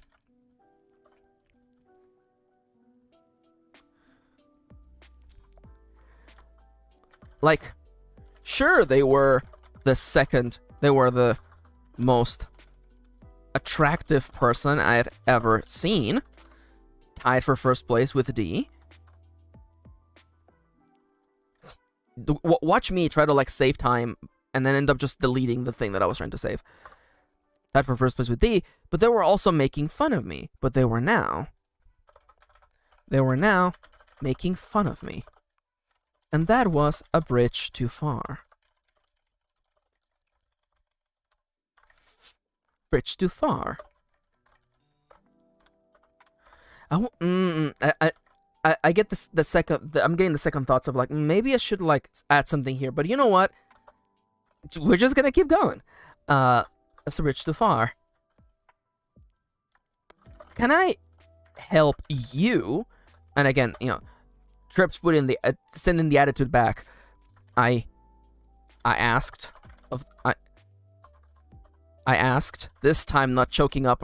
I asked this time, man. I asked, attempting to give them back some attitude without choking or revealing how uncomfortable I was. I like to think I was successful. Thank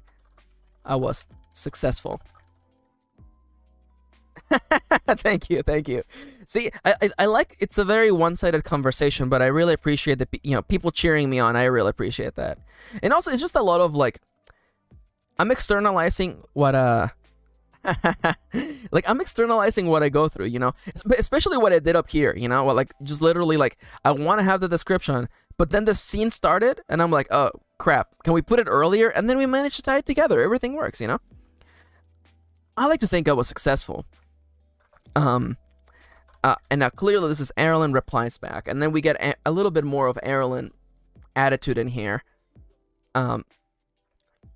They are bringing something for Trip. They put it on the ground before they knock on the door. They're gonna go pick it up. But first they say something. Welcome to the neighborhood. Erilyn reached down, picked up something that looked like it picked up a basket off the ground that I just realized had been there the whole time, or that I hadn't realized was there the whole time. Erilyn, because they have their arms crossed, I can't have them just be like, they put the basket forward or something. Erilyn, oh! Y'all hearing that? That's the break, baby! Alright, everybody, yeah, you know the drill. Everybody get up and stretch, and drink some water. It's our first break. But not like a real break, you know, we're not going on break. I'm just, you know, get up, stretch.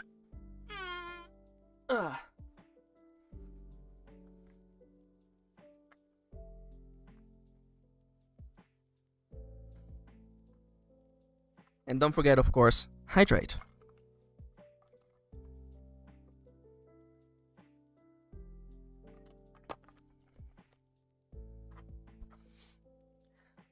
How far did we make it on that?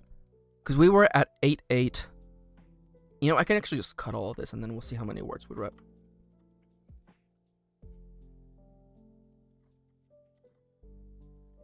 $18.31. 18,831, excuse me. 19,279. That's not that bad. That's not that bad, actually. Okay. Max, you're supposed to be on break. Yeah. How's everybody doing? How's everybody doing?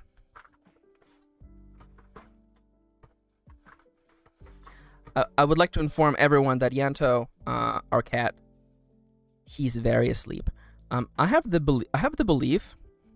Oh, yo, let's go, Moontones. I hope you're having fun. I hope that I'm not too distracting.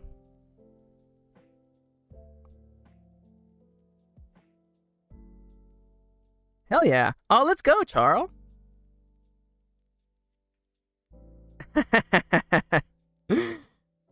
Yeah. I have the belief that our cat likes to just listen to us. Oh, let's go. Hell yeah. Oh my god, I'm so happy everybody's doing some work too. Hell yeah. Honestly, like I love the communal writing experience. That was like the most fun part of taking like writing classes in college. Everyone kiss your cats, your pets right now. But like, yeah, the most fun about writing courses was just, just like everyone in the room, and a lot of those were just like, you know, my amazing writing professor, just, you know, telling everyone right now we're all gonna write, and having that room to just be in a room with people, having the license to be in a room full of people, doing the thing that you do, and that felt really comfortable. It was comforting to just, you know, just have the permission. Hi there.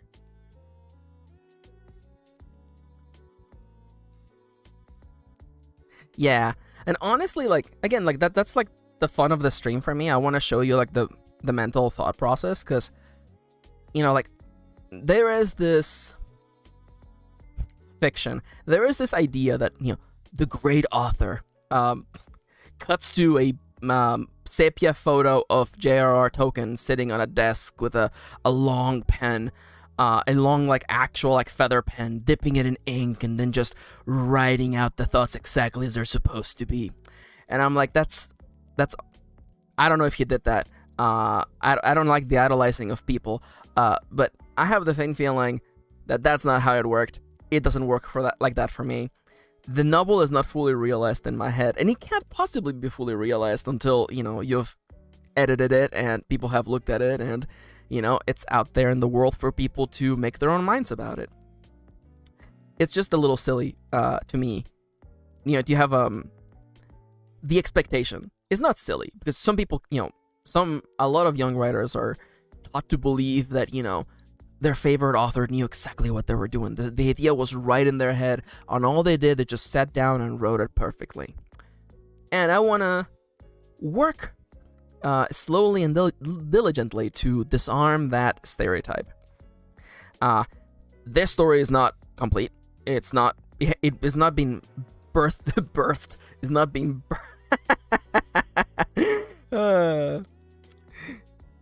yeah. Yeah, honestly, like, you know, and if that works for some authors, okay, that's a joke. But, you know, I like having, especially I like showing you guys. I like showing you guys, like, you know, like, literally, you know, I think this should happen in the story. How do we get there? And also just the, you know, serendipity of it. You know, again, I'm not saying people should be cheering, but I felt really smart when I managed to tie the description back into what we were doing at the beginning. You know, just finding a place for things to go. And I like putting myself in the mindset of a storyteller, I guess. I mean, I am a storyteller. Hell yeah, Alex. I'm really happy to hear that. No, yeah, honestly, like, writing is really fun. And writing is also really hard. I sorry, I'm having a war flashback to something I said once. And anyone else dealing with trauma in this chat or just me? No, it's just writing is hard, and that doesn't mean that we shouldn't give it a try. That doesn't mean that we shouldn't, rise up to the challenge. That doesn't mean that we shouldn't, attempt to climb up that infinite flight of stairs. And I'll tell you right now from personal experience that the flight of stairs isn't infinite. I have climbed it several times before. I put out 2 books this year, and every time the writing process was difficult, but it was also fun. I feel like if the ideal is to one day sit down and the story comes out of you effortlessly, automatically, and you don't think about it, I feel like that goal is immediately flawed. That ideal for writing is immediately flawed. I think, at least for me, it became more healthy once I realized that the process is dirty, is hard. It's like putting back together an engine, and you're gonna get your hands dirty, and that's okay. And again, this is the first draft. Maybe this will get cut. Maybe this will get changed. I mean, things will definitely get changed. Maybe I will find out that Erilyn, once I actually write Erilyn doesn't talk like this at all, and I'm gonna have to go back and change all the sentences. And you know what? That's life, and that's okay. Excuse me for bonking the mic. And that has been a long enough break. I would love to keep just talking anecdotes and not write, but I'm gonna flip this time cube and the timer's gonna start again. Let's go. Welcome to the neighborhood. Erilyn reached down, picked up something that looked like a basket off the ground, and offered it to me.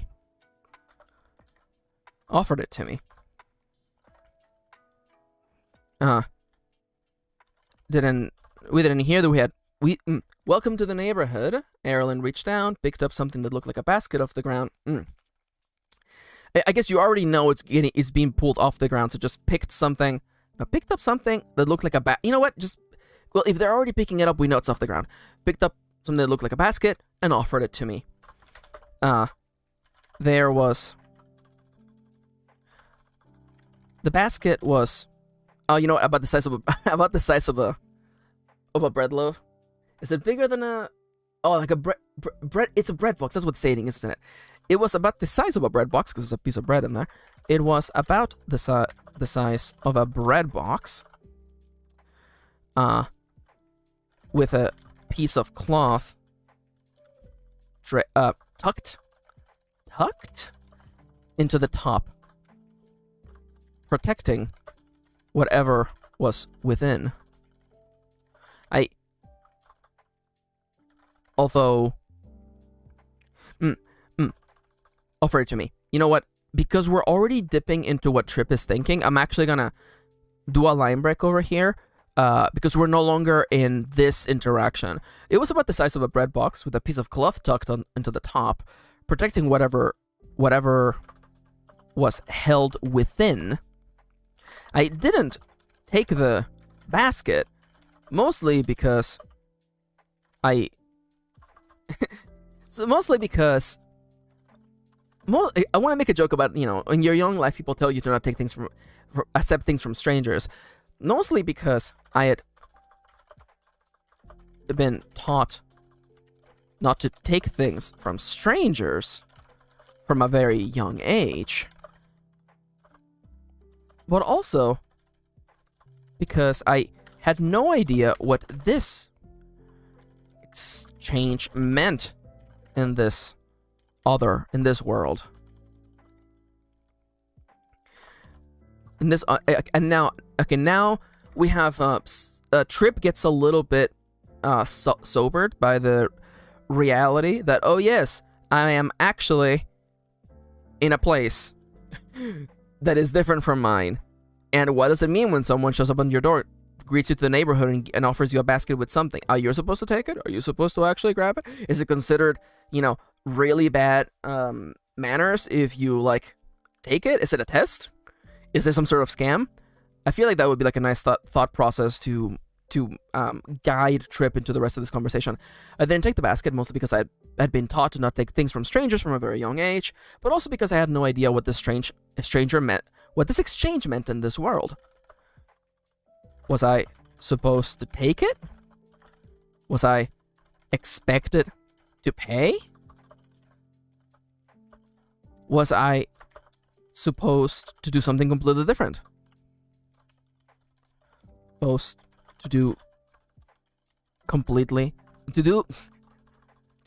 I supposed to do something? Something completely different? I could infer from you don't know it. Oh my god. Okay, everybody. Look at this fool. Look at me. Trip, you don't know Erlen's name yet. The person reached out. The stranger? Let's call him stranger. Oh my god. I was almost a fool. Was I supposed to do something completely different? I could infer from what they said that they were greeting me to the neighborhood. I always add an extra O to neighborhood. To neighborhood, which seemed a little weird considering that when I fell from the sky, I had seen only one other house within walking distance of my plot. In remembering, no. It had been, no. You know what? We do a semicolon here. Let's go. We've only, because it's okay. Before anyone comes at me with semicolons, it's related to the sentence we're talking about. At least. Oh no. Is Kitty in chat? Oh no, Kitty's gonna be like, Max, that's not how you're supposed to do semicolons. Whatever, it's fine. We'll fix it later. I'd only seen one other house within walking distance of my plot. The Gothic mansion. That Gothic mansion that Gothic mansion, like something out of Adam's Family. I looked up from the basket at the stranger clad in all black, and I want Trip to say something to the extent of like, and I figured that they had to be from that house.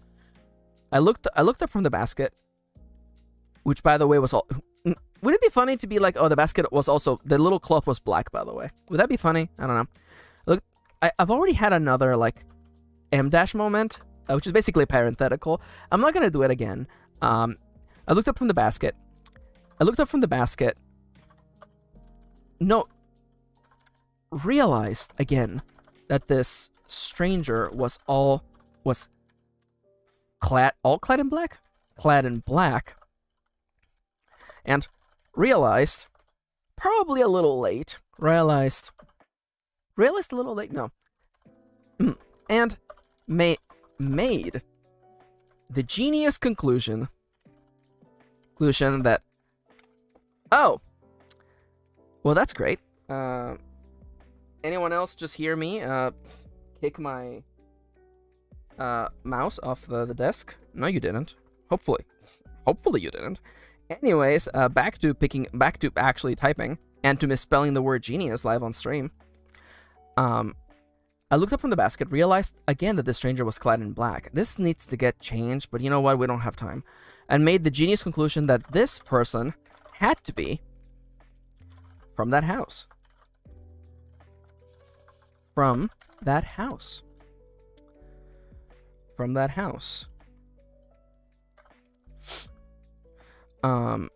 Now I want to get back to this moment here where, you know, Trip is like, what am I supposed to do? You know, is the culture in this setting that I'm supposed to grab this loaf of bread and just, you know, slam it on the, you know, just dunk it into the floor? Who knows, right? I mean, I want Trip to suddenly feel really self-conscious and careful of what they do. Because again, they're interacting with this person from another world for the first time. Or interacting with someone from this world from the first time. I looked up from the basket, realized again that the stranger was fully all clad in black. Let's just go with that. And made the genius conclusion that this person had to be from that house. This still didn't explain the basket, which I just realized. No, I'm not gonna make the joke about the cloth being black. It's yeah. We already know everything's black. They live in a gothic mansion. It's fine. The grandma also wears all black, by the way, because of course she does. This still didn't explain the basket, or what I was. There we go. Or what I was supposed to do with it.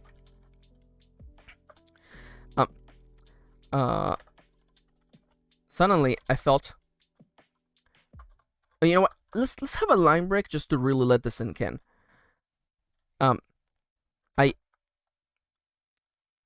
I suddenly remembered I wasn't home.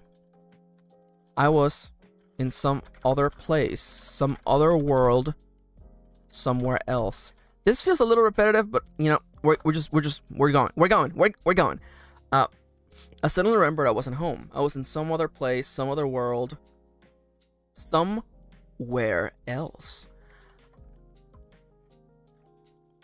This was the first. Somewhere else. I had the faint feeling that D wasn't from this world. No, I had the faint feeling that this handsome person. Let's not forget that they're handsome. Was my first. I'm tugging at the thread. I'm trying to make this whole sweater come loose, and I'm looking for the thread. I suddenly remembered I wasn't home. I was in some other place, some other world, somewhere else.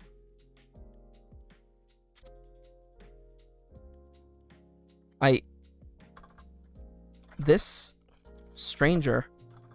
There was no reason. There was no reason why this stranger had to be anything like the people I knew. Oh, and then we do a little M dash here, and that scared me. I felt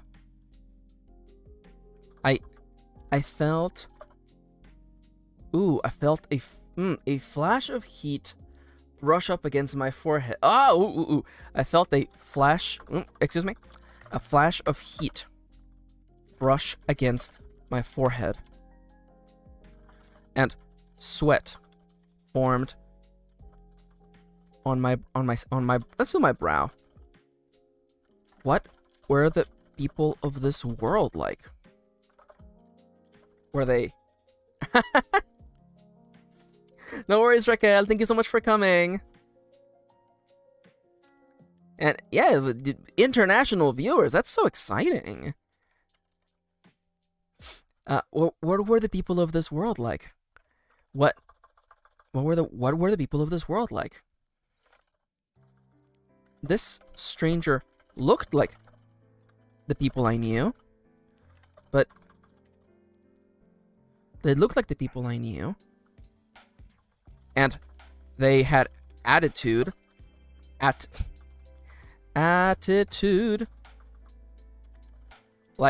the people I knew, but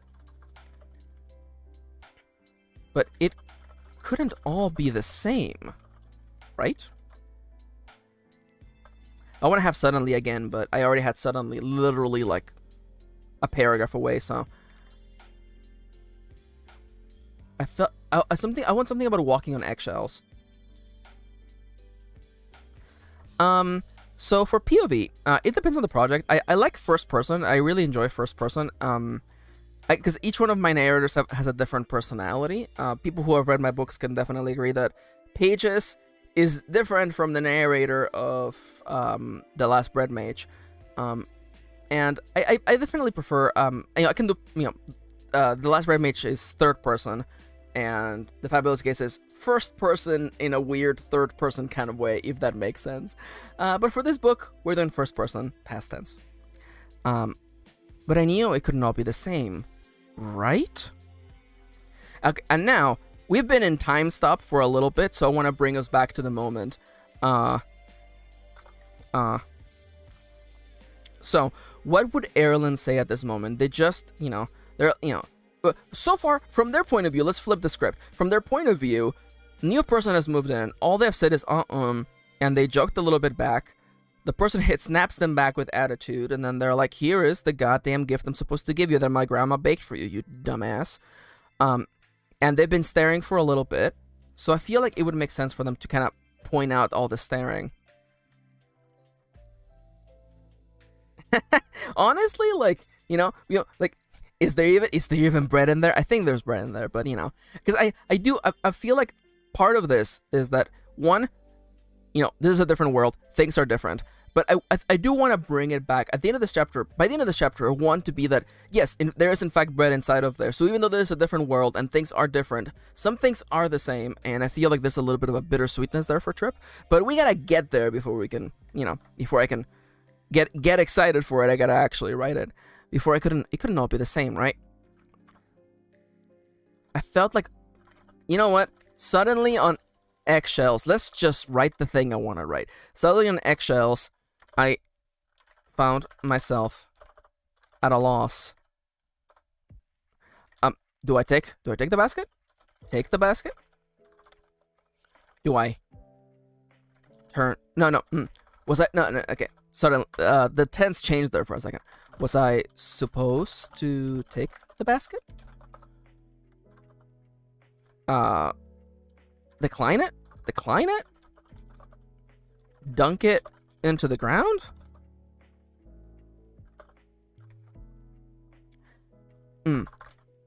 Suddenly I found myself at a loss. Was I supposed to take the basket? Decline it? Dunk it on the ground? Dunk it into the ground?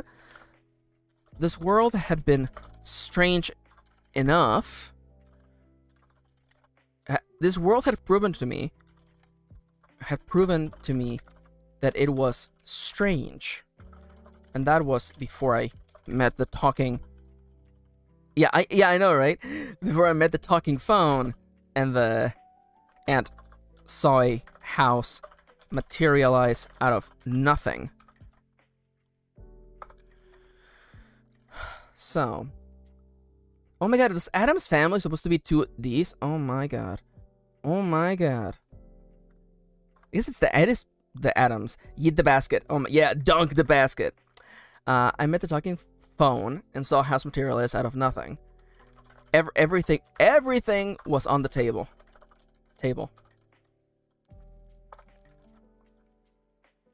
Raised, yeah, exactly. Yes. Everything was on the table. Would it be safe for maybe the bread basket? That's a stupid joke. I'm gonna put it in there for now.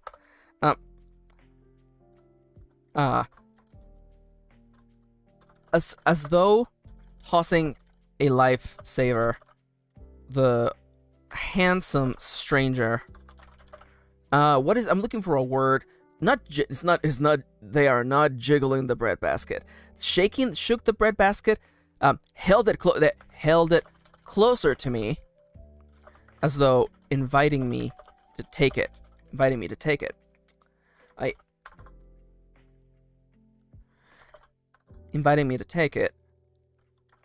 A part... Okay, do I want Trip to externalize that I wonder if this is a trap? I don't think so. I feel like I've already done that bit already. Held it closer to me, as though inviting me to take it. I looked up at them. At those black eyes, and saw no malice in them. There was annoyance there. That knit brow surely didn't mean they were enjoying my indecision. Oh, this is the indecision. There you go. That's Trip right there. Okay, do I know how to spell indecision? I don't know. I'm too indecisive to know how to spell it right. There was annoyance there. That knit brow surely didn't mean they were enjoying my indecision. So I just took the damn basket. Just took the damn basket. It was in. I took the damn basket. Let's give it a line break just to let that sink in. Thank you. Thank you. Thank you. Thank you. I said no confidence in my tone. No, thank you. I said half distracted by the basket. It looked like half distracted by the basket. Offer the basket to me. Let me see. No. As though. You know what? I see the offer for the suggestion, and I think it is also correct. But I think I like inviting me to take it because the way that I picture it in my mind in that case is that they're almost kind of like, you know, they're doing that thing where someone is like, you know, someone is holding like, you know, like an envelope with money, and they're like, come on, take it. That's the way I'm picturing it in my mind. Again, maybe this will change. And again, you framed it very well, by the way. Again, I'm not particularly looking for feedback, but you framed it so well, you know, I ain't even mad. You're cool. You're cool, Price. Thank you. Thank you, I said, half distracted by the basket. It was warm. Okay, it was warm. It was warm. Oh, you really are not from here. You really are not from here. Or maybe, where are you from? Would Erilyn ask, where are you from, or would it be more of a statement of like, you really are not from here, are you? You really are not from here, are you? No, that feels like a judgment call. Is it supposed to be a judgment call? I don't know. Thank you? It was warm. What's your... You know what? What's your deal? I know where it's price to pay. What's your deal? What's your... It was... Maybe another line break. No, that's connected. What's your deal? The person asked. Person asked. Brow. Still knit. I wouldn't even know. Even if I have had an answer.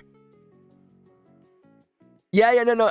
Yeah, honestly, Timur Wolfie, let's sew in the money, though. It's like, is this gonna explode? Is there a cat here? What's your deal? The person asked. Brow still knit. No, you know what? Still frowning. Or just frowning. There you go. What's your deal? The person asked, frowning. Even if I had been able... No, I want something to the trip is like, you know, like, man, I don't even know what my deal is, you know? I'm like 20-something, haven't figured out my life. How do you answer that question? Is that the phrasing? I didn't. Yo, oh my god. Listen, someone I know recently got a puppy, and I don't want to say I got puppy fever, but I was just like, oh my god, puppies are so dumb, and I love them. But thankfully, I have been blessed with 2 chinchillas and 1 large gray cat. And yesterday I was cuddling with Yanto, and he was just so sweet. He is a home buddy. He is a mama's boy. Honestly, cats are a gift. I don't know if we deserve cats, honestly. What's your deal? The person asked, frowning. I had an answer to that. You know, maybe Trip should just say it out loud. I'm 20. Oh, how old is Trip? I think Trip is 19 actually. Let's just say this is 19. Lemao, how old is my character? I don't know. I'm 19.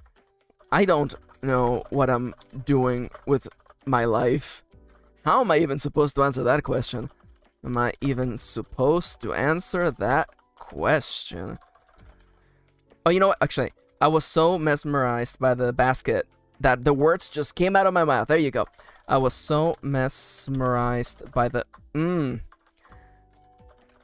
basket. I just let the words come out of my mouth. I'm 19. I don't know what I'm doing with my life. How am I even supposed to answer that question? Okay, now I think at this point, Erilyn might find that a little bit funny. I think, if anything, just because it's just such a non sequitur. Also, because I don't even know how age works in this setting, you know? Yeah, you know? So that I feel like, you know, to Erilyn, this might have just been, like, word vomit, which is still a little bit charming, the confidence with which Trip just said that. And they're also just holding the basket. I'm 19, I don't know what I'm doing with my life. You know what? I'm in another world. How am I even supposed to answer that question?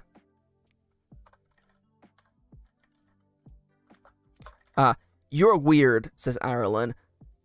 Says the person in all black. Although I feel like Trip wouldn't judge someone for dressed all in black. Says the person randomly handing warm baskets. And then Erilyn is like, "Oh, my grandma and I just baked this. It's it's a little present. Welcome to the neighborhood. You know, a little bit of civility." I'm 19. Okay, now I gotta get back to originally the thing that gets us to that point in the timeline. How am I supposed to answer that question? You know, I heard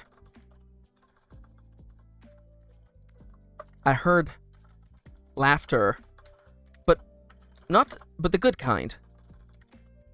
I heard the good kind of laughter. Let's go. Also, the timer is going, but I really want to get this thought out of my brain. I heard the good kind of laughter. Okay, let me just write it down. You're weird. Okay. A says you're weird. Says the person handing out baskets. Warm basket. You know, just say hot basket. Just exaggerate a little. It's a present. How about some civility? Civility. There you go. And then we'll pick up from there after this little break. Everybody. Oh no, it's already 1:17. We're supposed to do a Q&A and we can do like a smaller cycle. Anywho, everybody get up. Come on, everybody, get up from your chairs. Stretch your arms. Hydrate, please. And kiss your pets. I'm gonna go give my Carianto a kiss.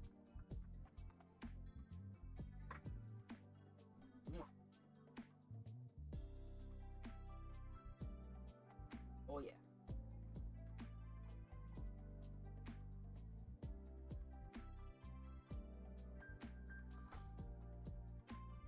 And don't forget to hydrate. What's the water emoji that Kitty was using? Nope, that's not it. Is there actually like a YouTube water emoji? Is that how she found it? Oh, there is a water emoji. Let's go. It's literally called hydrate. Holy crap. There you go.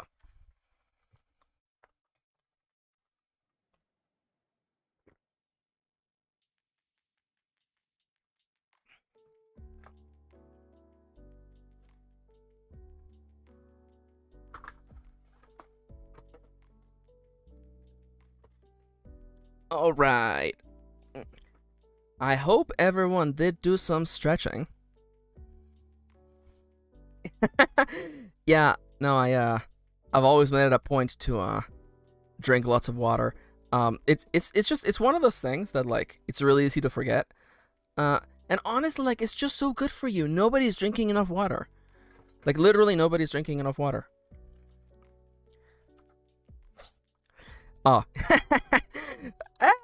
You didn't see that. There was a slight technical difficulty, but I'm happy that none of you just saw my desktop. Anyways, so I have exactly like 10 minutes before we're supposed to do Q&A. So let's actually let's do a really, really quick 10-minute cycle starting now.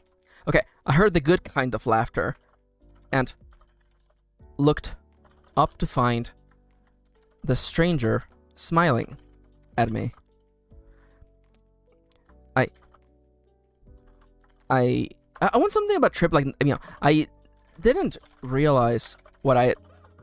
If you guys just heard that, that's one of the chinchillas, by the way. That isn't Jed, that's not me, that's not the cat, that was a chinchilla. Probably the other chinchilla tried to move. They're both cuddling, and the other one was like, oh no, please don't move. I'm resting, I'm chilling, I'm chinchillin'. I didn't realize what I had said. I was still...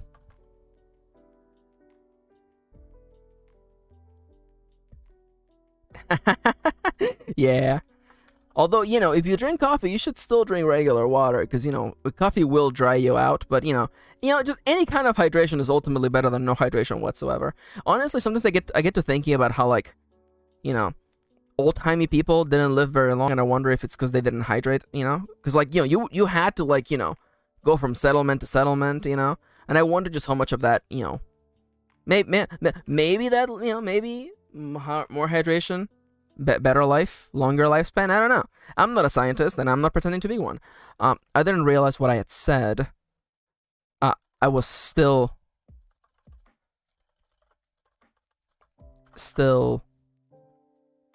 trying to... Oh, you know what? I like that joke of there being a bomb. I was still concerned with the contents of the bread box. It's a basket. Of the basket. But they seem to have enjoyed my stream of consciousness. Oh, there's a word that I don't know how to spell. Stream of consciousness. My stream of consciousness. So we're doing better. I'm not happy with that line. I'm just gonna leave it there though. So we were doing better. You're weird. You're weird. You know that? Stranger said. Narrow. I just said. I don't need to add more color to that. I feel like you already have a feeling. You knew a second ago that we're laughing. They're probably like a little bit half laughing, half smiling at this moment. You're weird. You know. You know what? You know what? You know that. You know that. Says the person handing out hot bread baskets. Hot baskets.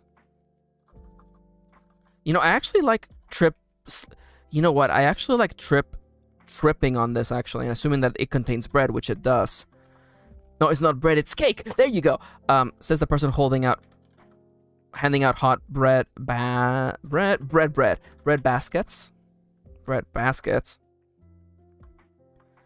This is apparently this is not a word. Bread. Did I misspell it?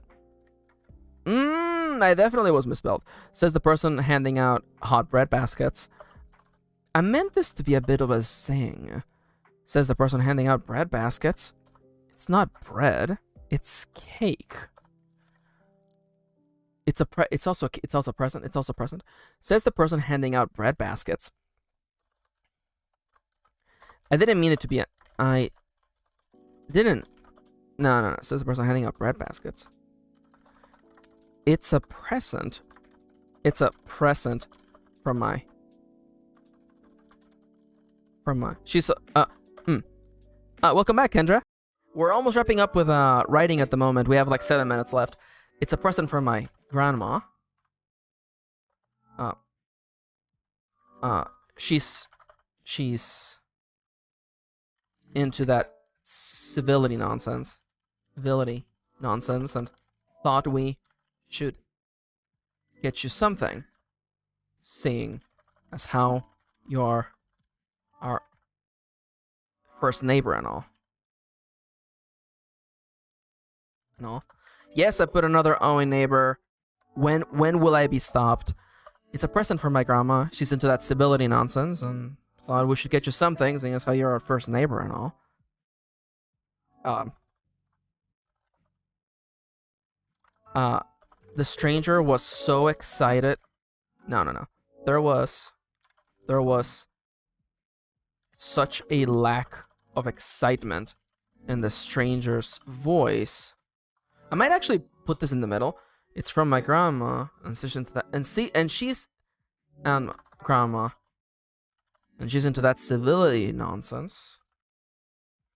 Yeah, because I feel like it's better if I'm telling you how they're saying it, there should at least be some sort of dialogue left for you to paint that color with.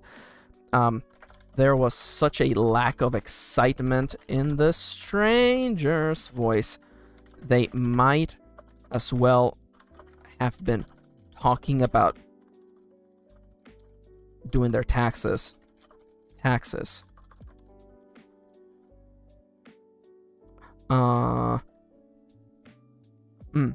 She wanted to get you something. Seeing as how you are our first neighbor and all. She would have come down here herself, but she can't really make the hike. She would have come down here herself, but she can't really make the hike.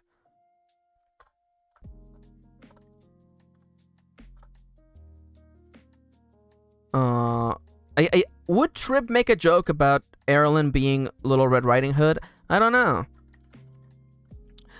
You're weird, you know that, says the person handing out hot bread baskets. Also, you know what? I feel like it's actually a nice break here. Also, it's not bread, it's cake. And this should actually be, it's cake.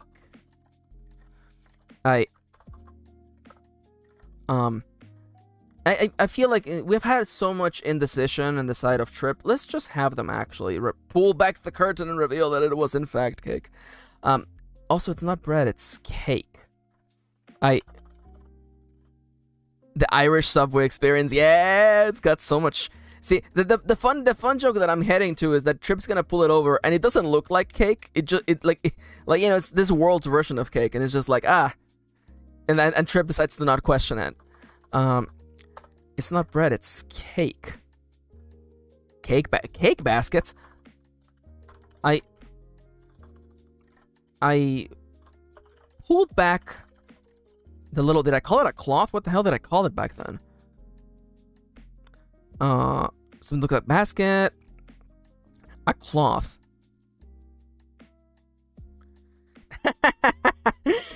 Really? A book about bread magic, Kendra? Oh, I wonder if it's. I wonder if it's really cool. I wonder if people should buy it. Anyway, I pulled. You know what? We actually wrote all this.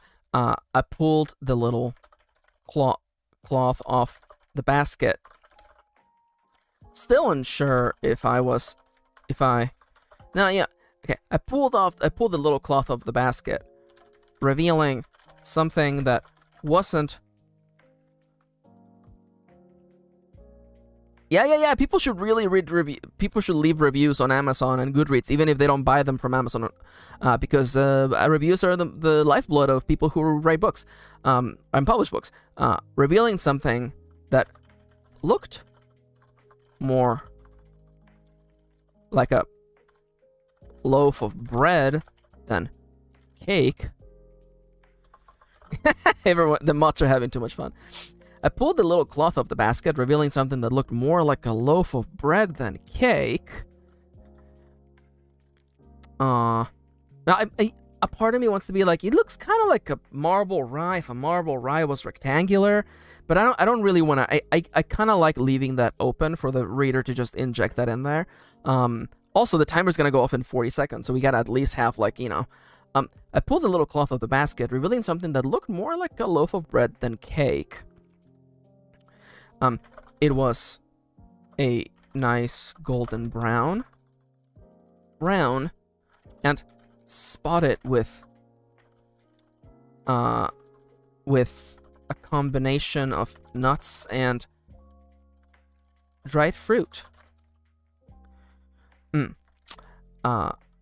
It was a nice golden brown and spot. It was rectangular. It was rectangular.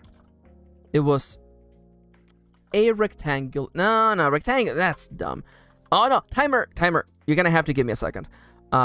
Revealing something that looked more like a loaf of bread than cake. It was. Would plump be a right word to use for a loaf of bread? It was plump. You know what? I'm gonna just go with that. Plump. Golden brown and spotted with a combination of nuts and dried fruits. It certainly wasn't cake, though I wasn't about to argue. With a present. Because civility and all that nonsense. There you go. And nonsense. And then we bring it back. Now I want to leave it on just one. Just give me just one more word, just one more line, Max, so that tomorrow Max can actually, figure out what needs to happen here. So they're introduced. The world is different. I think civility makes, because of civility and all that nonsense, which reminded me. And then we do a little bit of ellipses. Join the bread wizards. Nice to meet you. The name's Trip. Or something like that. There you go. And that's it for writing today. Let's switch. Oh my god, this song is so good, you guys. Back to just chatting. And we have entered now into the chilling and chatting part of the stream. I hope you all had a good time watching me slowly descend into madness, trying to explain my writing process. Thank you for the trophy. Oh no, where did I put that? I need to put. Oh no. Okay, you know what? Nobody can. Okay, it's fine. Nobody can see what I'm doing. It's good. Where did I? Oh no. I need. Oh, there you go. I found it. I need a file for later, but it's fine. So yeah. Now of course the stream is still happening. We're gonna wind down a little bit. Let's do a little bit of queuing and A-ing, which no one has ever said that before in their life. I believe I can actually.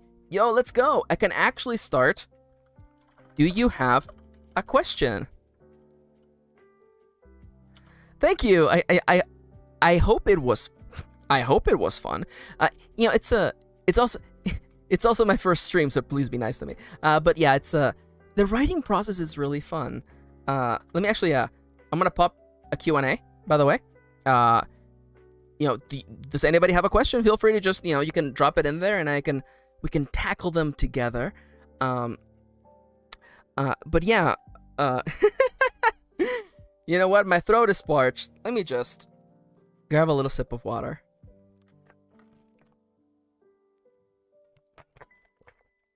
Well, the time just flew by. Again, I love writing. Writing is my favorite thing in the whole world, and I hope you guys had fun looking at my writing process. It's a lot of just like trying to find the right words and just trying to connect things. Because I definitely, I like in writing, like a flow from segment to segment, from scene to scene, to give the notion that the story is cohesive. I don't know. Like I like it in a book when I can really get lost in it, and to me that the way you do that is just with just that really good flow. And that's the kind of stuff that you work on from draft to draft.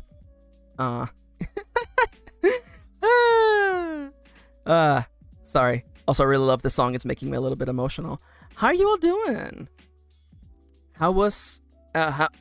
Tell me, what was it like from your point of view to watch me slowly lose my mind?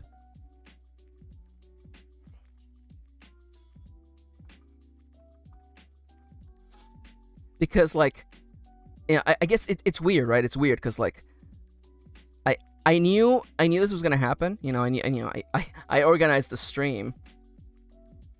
Yeah, no worries, Winter. Yeah, hell yeah. We'll be doing another stream tomorrow. I'll be doing this like literally every day. Hell yeah. Oh, thank you. Sadarnia. I hope I'm saying that right. And yeah, no, I'll be streaming every single day. Friday's stream is gonna be roll for novel, where we're gonna generate a novel idea and a character randomly, and we're gonna try to write a little bit of their story. So yeah, tune in for that. That one's gonna be fun. And I'm also thinking of doing. Oh, thank you, Price. I'm really happy to hear that. I'm also, I want to do some like solo RPGing. You know, like a tabletop role-playing game, but you play it by yourself. There's quite a few really good engines for that, and I've played them before. They're really like fun games to just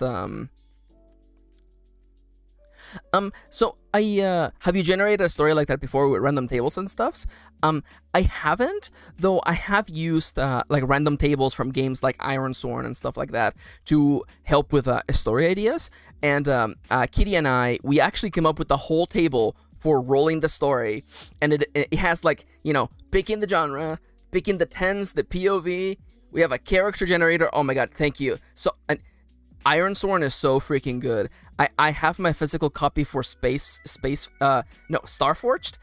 coming in the mail, like literally like coming in like right now. But yeah, no, I'm looking forward to doing some solo RPGing.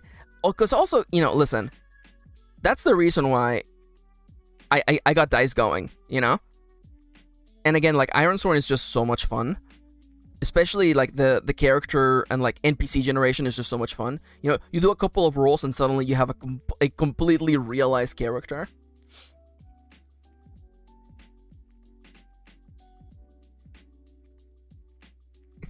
Sorry, I'm getting some questions. By the way, we have a Q&A segment happening right now. If you have any questions, please feel free to drop them in. Multiple questions is okay as well.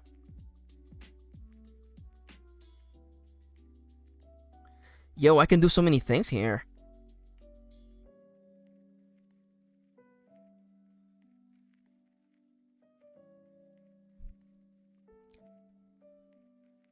Oh my god, yes. Kitty's saying we ran a co-op Ironsworn campaign. And again, I like Ironsworn, but I don't run the base version of Ironsworn. I just make my own setting and my own like subsystem.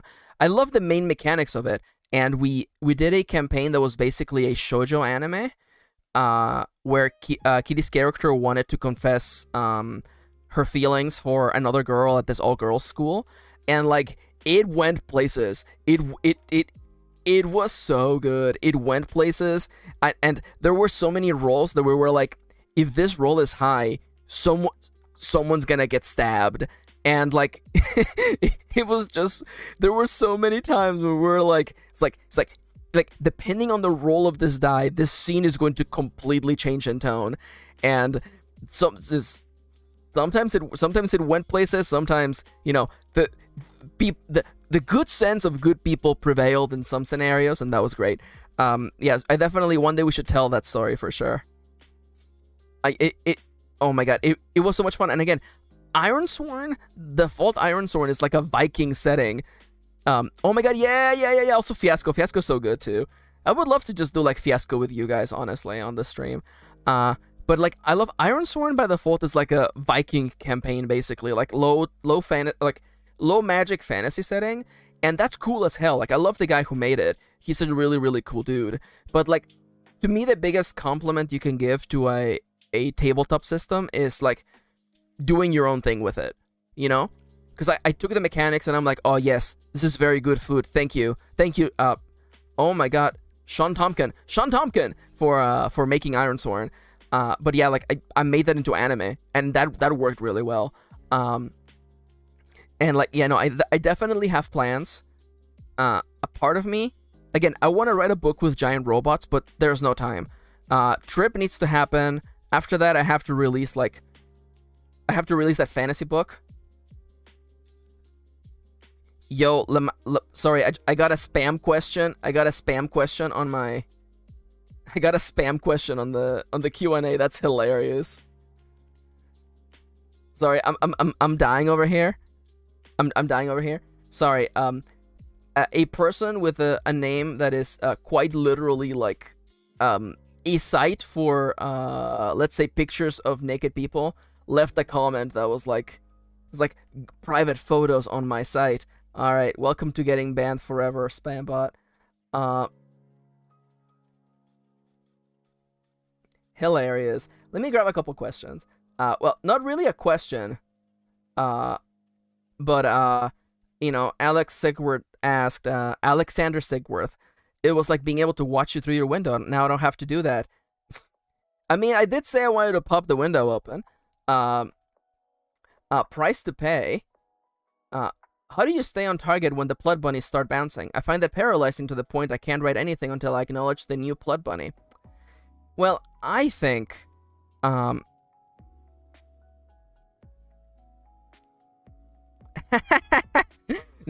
worries.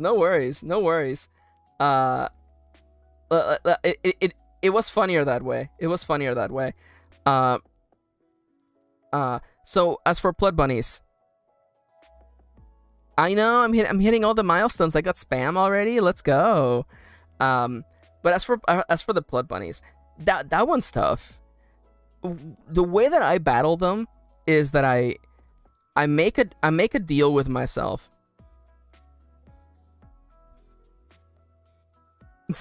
Hell yeah. I make a deal with myself. I'm gonna work on this story, and I allow myself to think about that story idea. I can think about the bunny. I can maybe like write down ideas for the bunny, but I am not allowed to work on the bunny until I finish what I'm working on right now. And that works. I feel like putting the Blood Bunny in a little fence. Welcome home, Citro. We're doing the Q&A section right now, and again the VOD is gonna go up, so you're gonna get to watch me lose my mind live on stream. Thank you, thank you. Everyone's been so nice, honestly, and like I got like subscriptions to Ko-fi. It was crazy, and I just got a spam comment too. It's so exciting. But yeah, currently I'm answering a question about Blood Bunnies, and I feel like just putting them in like a little pen for Blood Bunnies, you know? Like, I have ideas. I have, like, Kitty and I, we have an idea for a book about a cult, a horror book about a cult. No, a horror book about a cult, a horror book about a psychic end of the world. I have a Battle Royale book idea that I'm bouncing around. There is that Tamagotchi book idea bouncing around. And it's okay.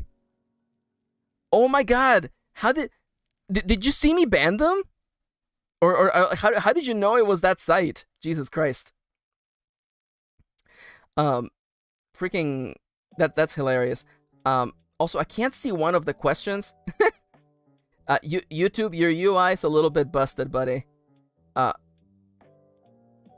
Yeah, I know. Thank you to the wrenches. Thank you to the wrenches. But yeah, Blood Bunnies. I recommend making a deal with yourself, you know? It's okay to think about other story ideas. And it's okay to, you know, write down ideas for them and do a little bit of brainstorming. But you have to, at the end of the day, you have to work on one story idea. Otherwise, you know, things are not going to get done. That's just the unfortunate reality of that. Now, Timberwolfie asks,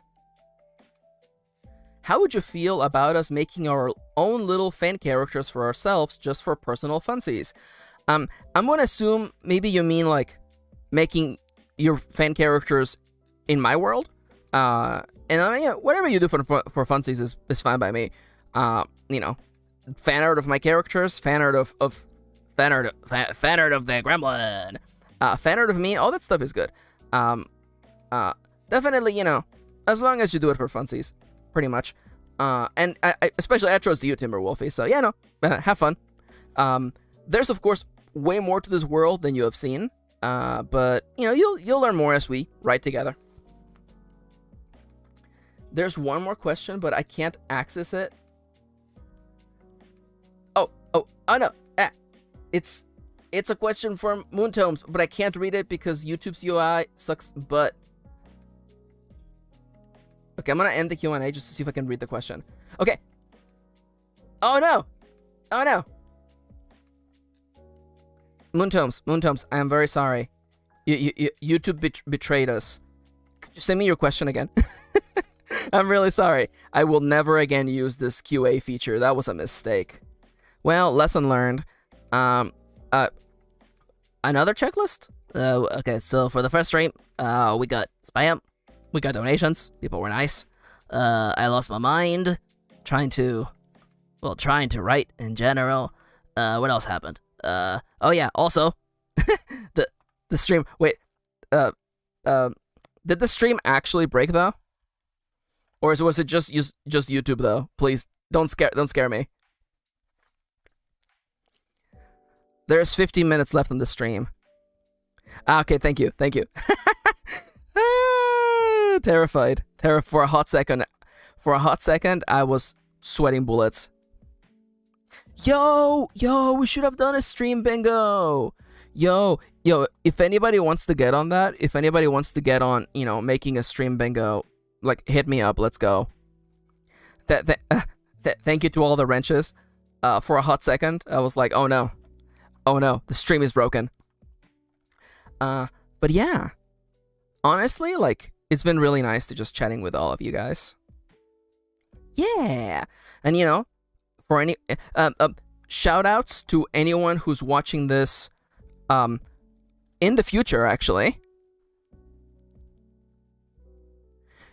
Yo, that would be really cool, Kendra. Hell yeah. But yeah, a shout out to everyone watching the VOD in the future. Hey, thank you for watching. Hey, I don't want to make anybody feel like they have to actually show up for the stream because, time zones and all that other junk. But I hope that, whether you're watching live or in the future or in the past or whatever point in the timeline you're actually in, I hope that you have fun. Now, as Sodernia, no, it's still good. I'm gonna be leaving at 2 p.m., which is like 14 minutes, but you're good. Sodernia, do you think you're ever going to make a community Discord for folks to gather and talk about writing and the likes? Maybe. It's a possibility. I once made a Discord for gaming, and then I got married, and then I just had no time for it, and that stream is still on my Discord, and I have not checked it, and I'm terrified of checking it, because it's been, like, literally, like, years. Has it been 4 years? Holy crap, it's been 4 years. I'm so embarrassed. I'm so embarrassed to go back there. I can't show my face there, it's been too long. But my one issue with the Discord is that it seems like a lot of work. Oh, hell yeah. Yeah, I honestly, it's a little bit too much. Like, honestly, if people could set it up for me and moderate it for me, that would be swell, honestly. But I'm open to it, especially considering how Twitter's fucked. How Twitter is slowly burning down. Definitely creating spaces for us to stay connected is definitely something that I am very much interested in seeing be a reality. But yeah, and also definitely a place for people to gather and stuffs for sure. Again, my only issue is that it's just a little bit too much work for me. Again, I'm a really busy person. I mean, okay. Who isn't busy? Everybody's busy. But that's just the kind of, yeah. I know. Writing is such a lonely, like, profession. But hopefully this stream can help in this regard. Yeah, for sure. It's definitely something to think about. And again, this is my first day. This is my first day streaming, and we're gonna be doing more streams. Again, I'm gonna be here every weekday. Tomorrow we're gonna do more writing. Friday we're gonna do roll for novel. Honestly, the gremlin. The gremlin didn't come out much today. The gremlin is like the embodiment of my confidence in writing, and I was a little nervous today. It's my first time streaming. It's my first time just like talking. It's my first time talking. It's my first time talking live with people. Because, I'm so, I got used to doing YouTube. I got used to the stream of consciousness that is just relaying my thoughts to other people. And try to be articulate and also speak from... I'm sorry if it's a little sappy, but also speaking from the soul, Like really telling people what I actually think. Oh, no. I absolutely did not take it that way, Sidonia. You're completely fine. Don't worry about it. I'm still doing hand motions. I'm still moving my hands. I'm literally holding my hand to the screen like, no, it's okay, Sidonia. Don't worry about it. Thank you for the question. It was really fun. It worked out the way that I hoped. And I was concerned. Oh, by the way, in case anybody's wondering, we're actually doing YouTube with the ultra short delay. So your messages actually show up relatively soon. I was concerned about having like a really, really big delay, like 30, 20 seconds. But honestly, the chat has been like really flexible. Is that even the correct word? It's been really comfortable for me. I have it like set up next to my writing screen so I can see when people are sending messages even while I'm in the middle of the zone. It's been really nice. I was worried that it would be like distracting, and it definitely wasn't distracting. And again, I definitely wrote a little bit slower than I normally do, but I have quite a few debuffs. Debuffs. I have quite a few debuffs on me right now, First stream. I've really been looking forward to today. I probably should have done one bathroom break during the stream. Yo, hell yeah. No, yeah, that's the one thing. People say that they really, really like the ultra low latency because it means that it feels like you're actually chatting with someone. And that's, to me, it feels like that's necessary for this kind of stream because, the stream isn't super intensive. I'm not going to be playing, Call of Duty. I'm not going to be playing, God of War Ragnarok on here. I don't need it to be super high quality. That's why I can lower the quality a little bit so you can actually get the ultra low latency. There's can you guys believe there's so much stuff that goes into streaming? It's crazy, but it's also really cool. I feel blessed in being so late to the game. I'm not even kidding. Like I'm actually super lucky that everyone has figured everything out for me. Like the scrolling text, the donations, the clock on my stream, the scrolling text, the chat boxes, everyone, even being able to have just dice on stream. Like someone figured. Oh, I turned it off. Yo, let's go. Someone figured out how to do this, and I just took their advice, and I feel really blessed that I got to do that. And actually, because time is starting to tick down, so I want to just take a second really quickly. Let's talk about some really important things from this stream, by the way. First off, I want to give a big thank you to Lo-Fi Leah. Lo-Fi Leah is the music for my stream. You've been listening to the music the entire time. They are amazing and lovely. They are on YouTube at Lo-Fi Leah Music, Twitter and Lo-Fi Leah Music. They have a Ko-fi as well if you would like to donate. That is Lo-Fi_Leah. And their link tree is Lo-Fi Leah Music. Also, if you want to do what I do, I use Vtubers, which is a super cool, free, pay-what-you-want itch.io app that allows you to become a VTuber like me, with all of these multiple emotions. Yeah, that is video.tube. Also, video.tube. Also, if you enjoyed the stream and would like to support me, I have a website that has my books on there. That is MKirin-author.com. My books are also available as bundles on itch.io and my coffee shop. And thank you so much for coming to the stream. And, don't forget to leave a like. Don't forget to subscribe. And to hit the bell to be notified of future streams. I know that it's cringe to say. Yeah, hell yeah. I know, right? Like, I love that, Charles over there, I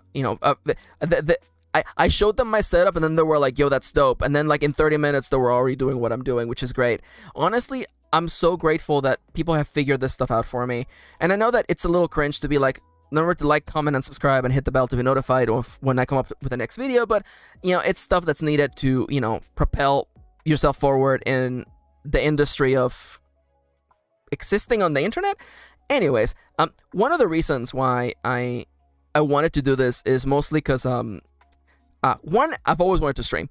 And also, Twitter is actually on fire, and Twitter was the website I was using for advertising my books, and interacting with writers and making friendships. And it breaks my heart that this place that I used to use as a place of connecting with people is now a fucking trash fire. I mean, I guess it was always a trash fire, but now I hope that this other way to connect can continue. I mean, let me tell you the honest. I've had way more fun today than I've had in Twitter for like years. I got to chat with so many of you. I got to say hi to so many of you.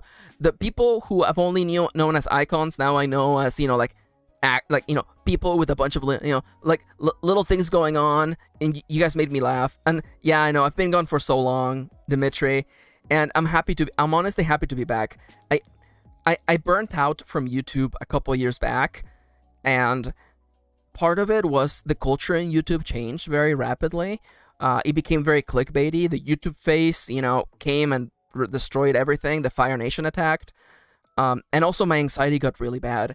There's a bunch of stuff that happened behind the scenes that none of you know about, and I don't feel comfortable talking about yet. But let's just say that I was dealing with some really, really toxic people online, and that really it really affected my desire to be on the internet. Honestly made me really afraid to be on the internet. But all that stuff has been sorted out. I've been on I finally got on medication for my anxiety.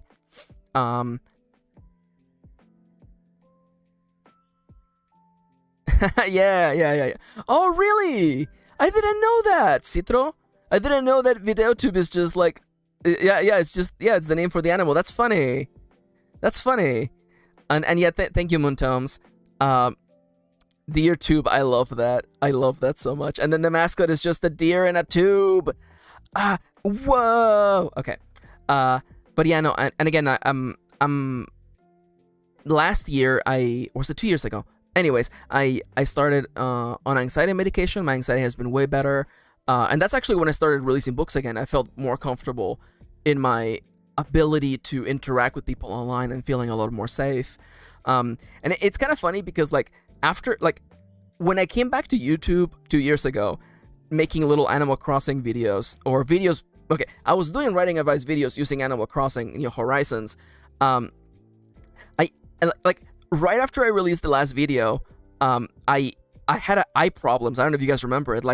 I nearly couldn't see, and when I came back from that, when that was finally done, I realized that I didn't want to spend every week of my life making a video, and I wanted to get back to writing novels, which had been put on hiatus for the longest time. And literally in that feverish dream / nightmare of wanting to write a book again, I wrote The Fabulous Kiss Volume 1. Yep, I wanted to write and this was also happening right after the 2020 election, right? The new year going into the mess that was the beginning of January, and I wanted to write something unapologetically gay, unapologetically queer, and there's still darkness in that story. There's still drama in that story, but it is so bright and happy. And it was what I needed then. So all of this to say that I'm sorry that I was gone for a while, but I kind of needed it. And all that matters is that at the end of the day, the timelines have lined up, and I'm back here. I'm back here with you guys, and there's gonna be a lot more of these streams. Honestly, and they'll be better because I've got the first one out of the way, and I feel way more comfortable. And I want to just take a second to just say thank you to everyone who showed up today. Thank you to everyone who's watching the stream right now. They're watching the VOD in the future. Thank you so much.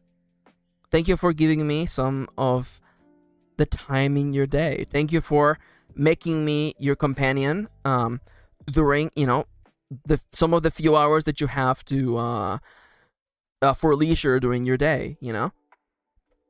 Thank you, Alexander, and thank you, Moontomes. I'm getting emotional. I don't know if it was amazing, but I think I did a good job. Yeah, no, and I want to have fun. And I know that, you know, Trip's story is like silly and absurd. And again, I feel like I needed that after writing The Last Bread Mage, which, again, it's a story where the stakes couldn't possibly be higher. Dimitri, this is pretty much going to be my format. For most days of the week, we're going to have variety here and there. As I was saying, weekdays, 11 to 2, that's PST. And this Friday, we're going to be doing Roll for Novel. We're going to roll up a character. We're going to create their backstory, and we're going to do some writing for them. I'm going to show a little bit of the brainstorming process live in action. And, you know, we're going to just make a character. The D20 table for that is silly because it can just completely change the tone of a story, so I'm excited to do that.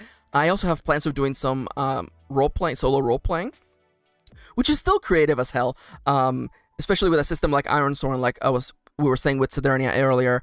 Ironsworn is basically like a system for kind of writing a novel using dice. It's not super that, and I think that the creator would hate me for describing it that way, but it's a really, really cool way to be creative within a confined space, which I believe is what, you know, what can really help a person be creative. You know, a challenge such as NaNoWriMo can inspire a person to do something they normally wouldn't do.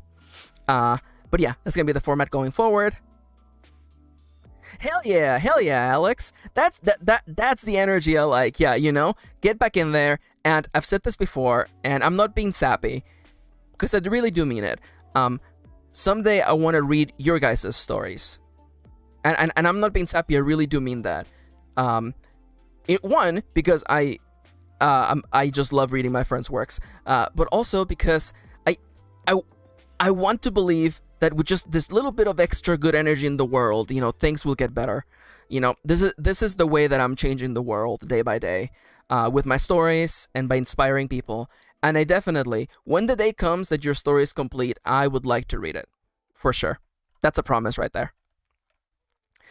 And that last song got me a little bit emotional. I've had such a lovely time, and the time's up. It's time for me to get out of here. So I want to say, once again, thank you so much, everyone, for showing to the stream. I had a lovely time. I am touched by everyone. Yo, I like that. I absolutely love that. I'm writing that down. And yeah, thank you so much to all of the mods. Thank you so much to my amazing wife, soulmate, writing companion, Lady Kitty Lynn.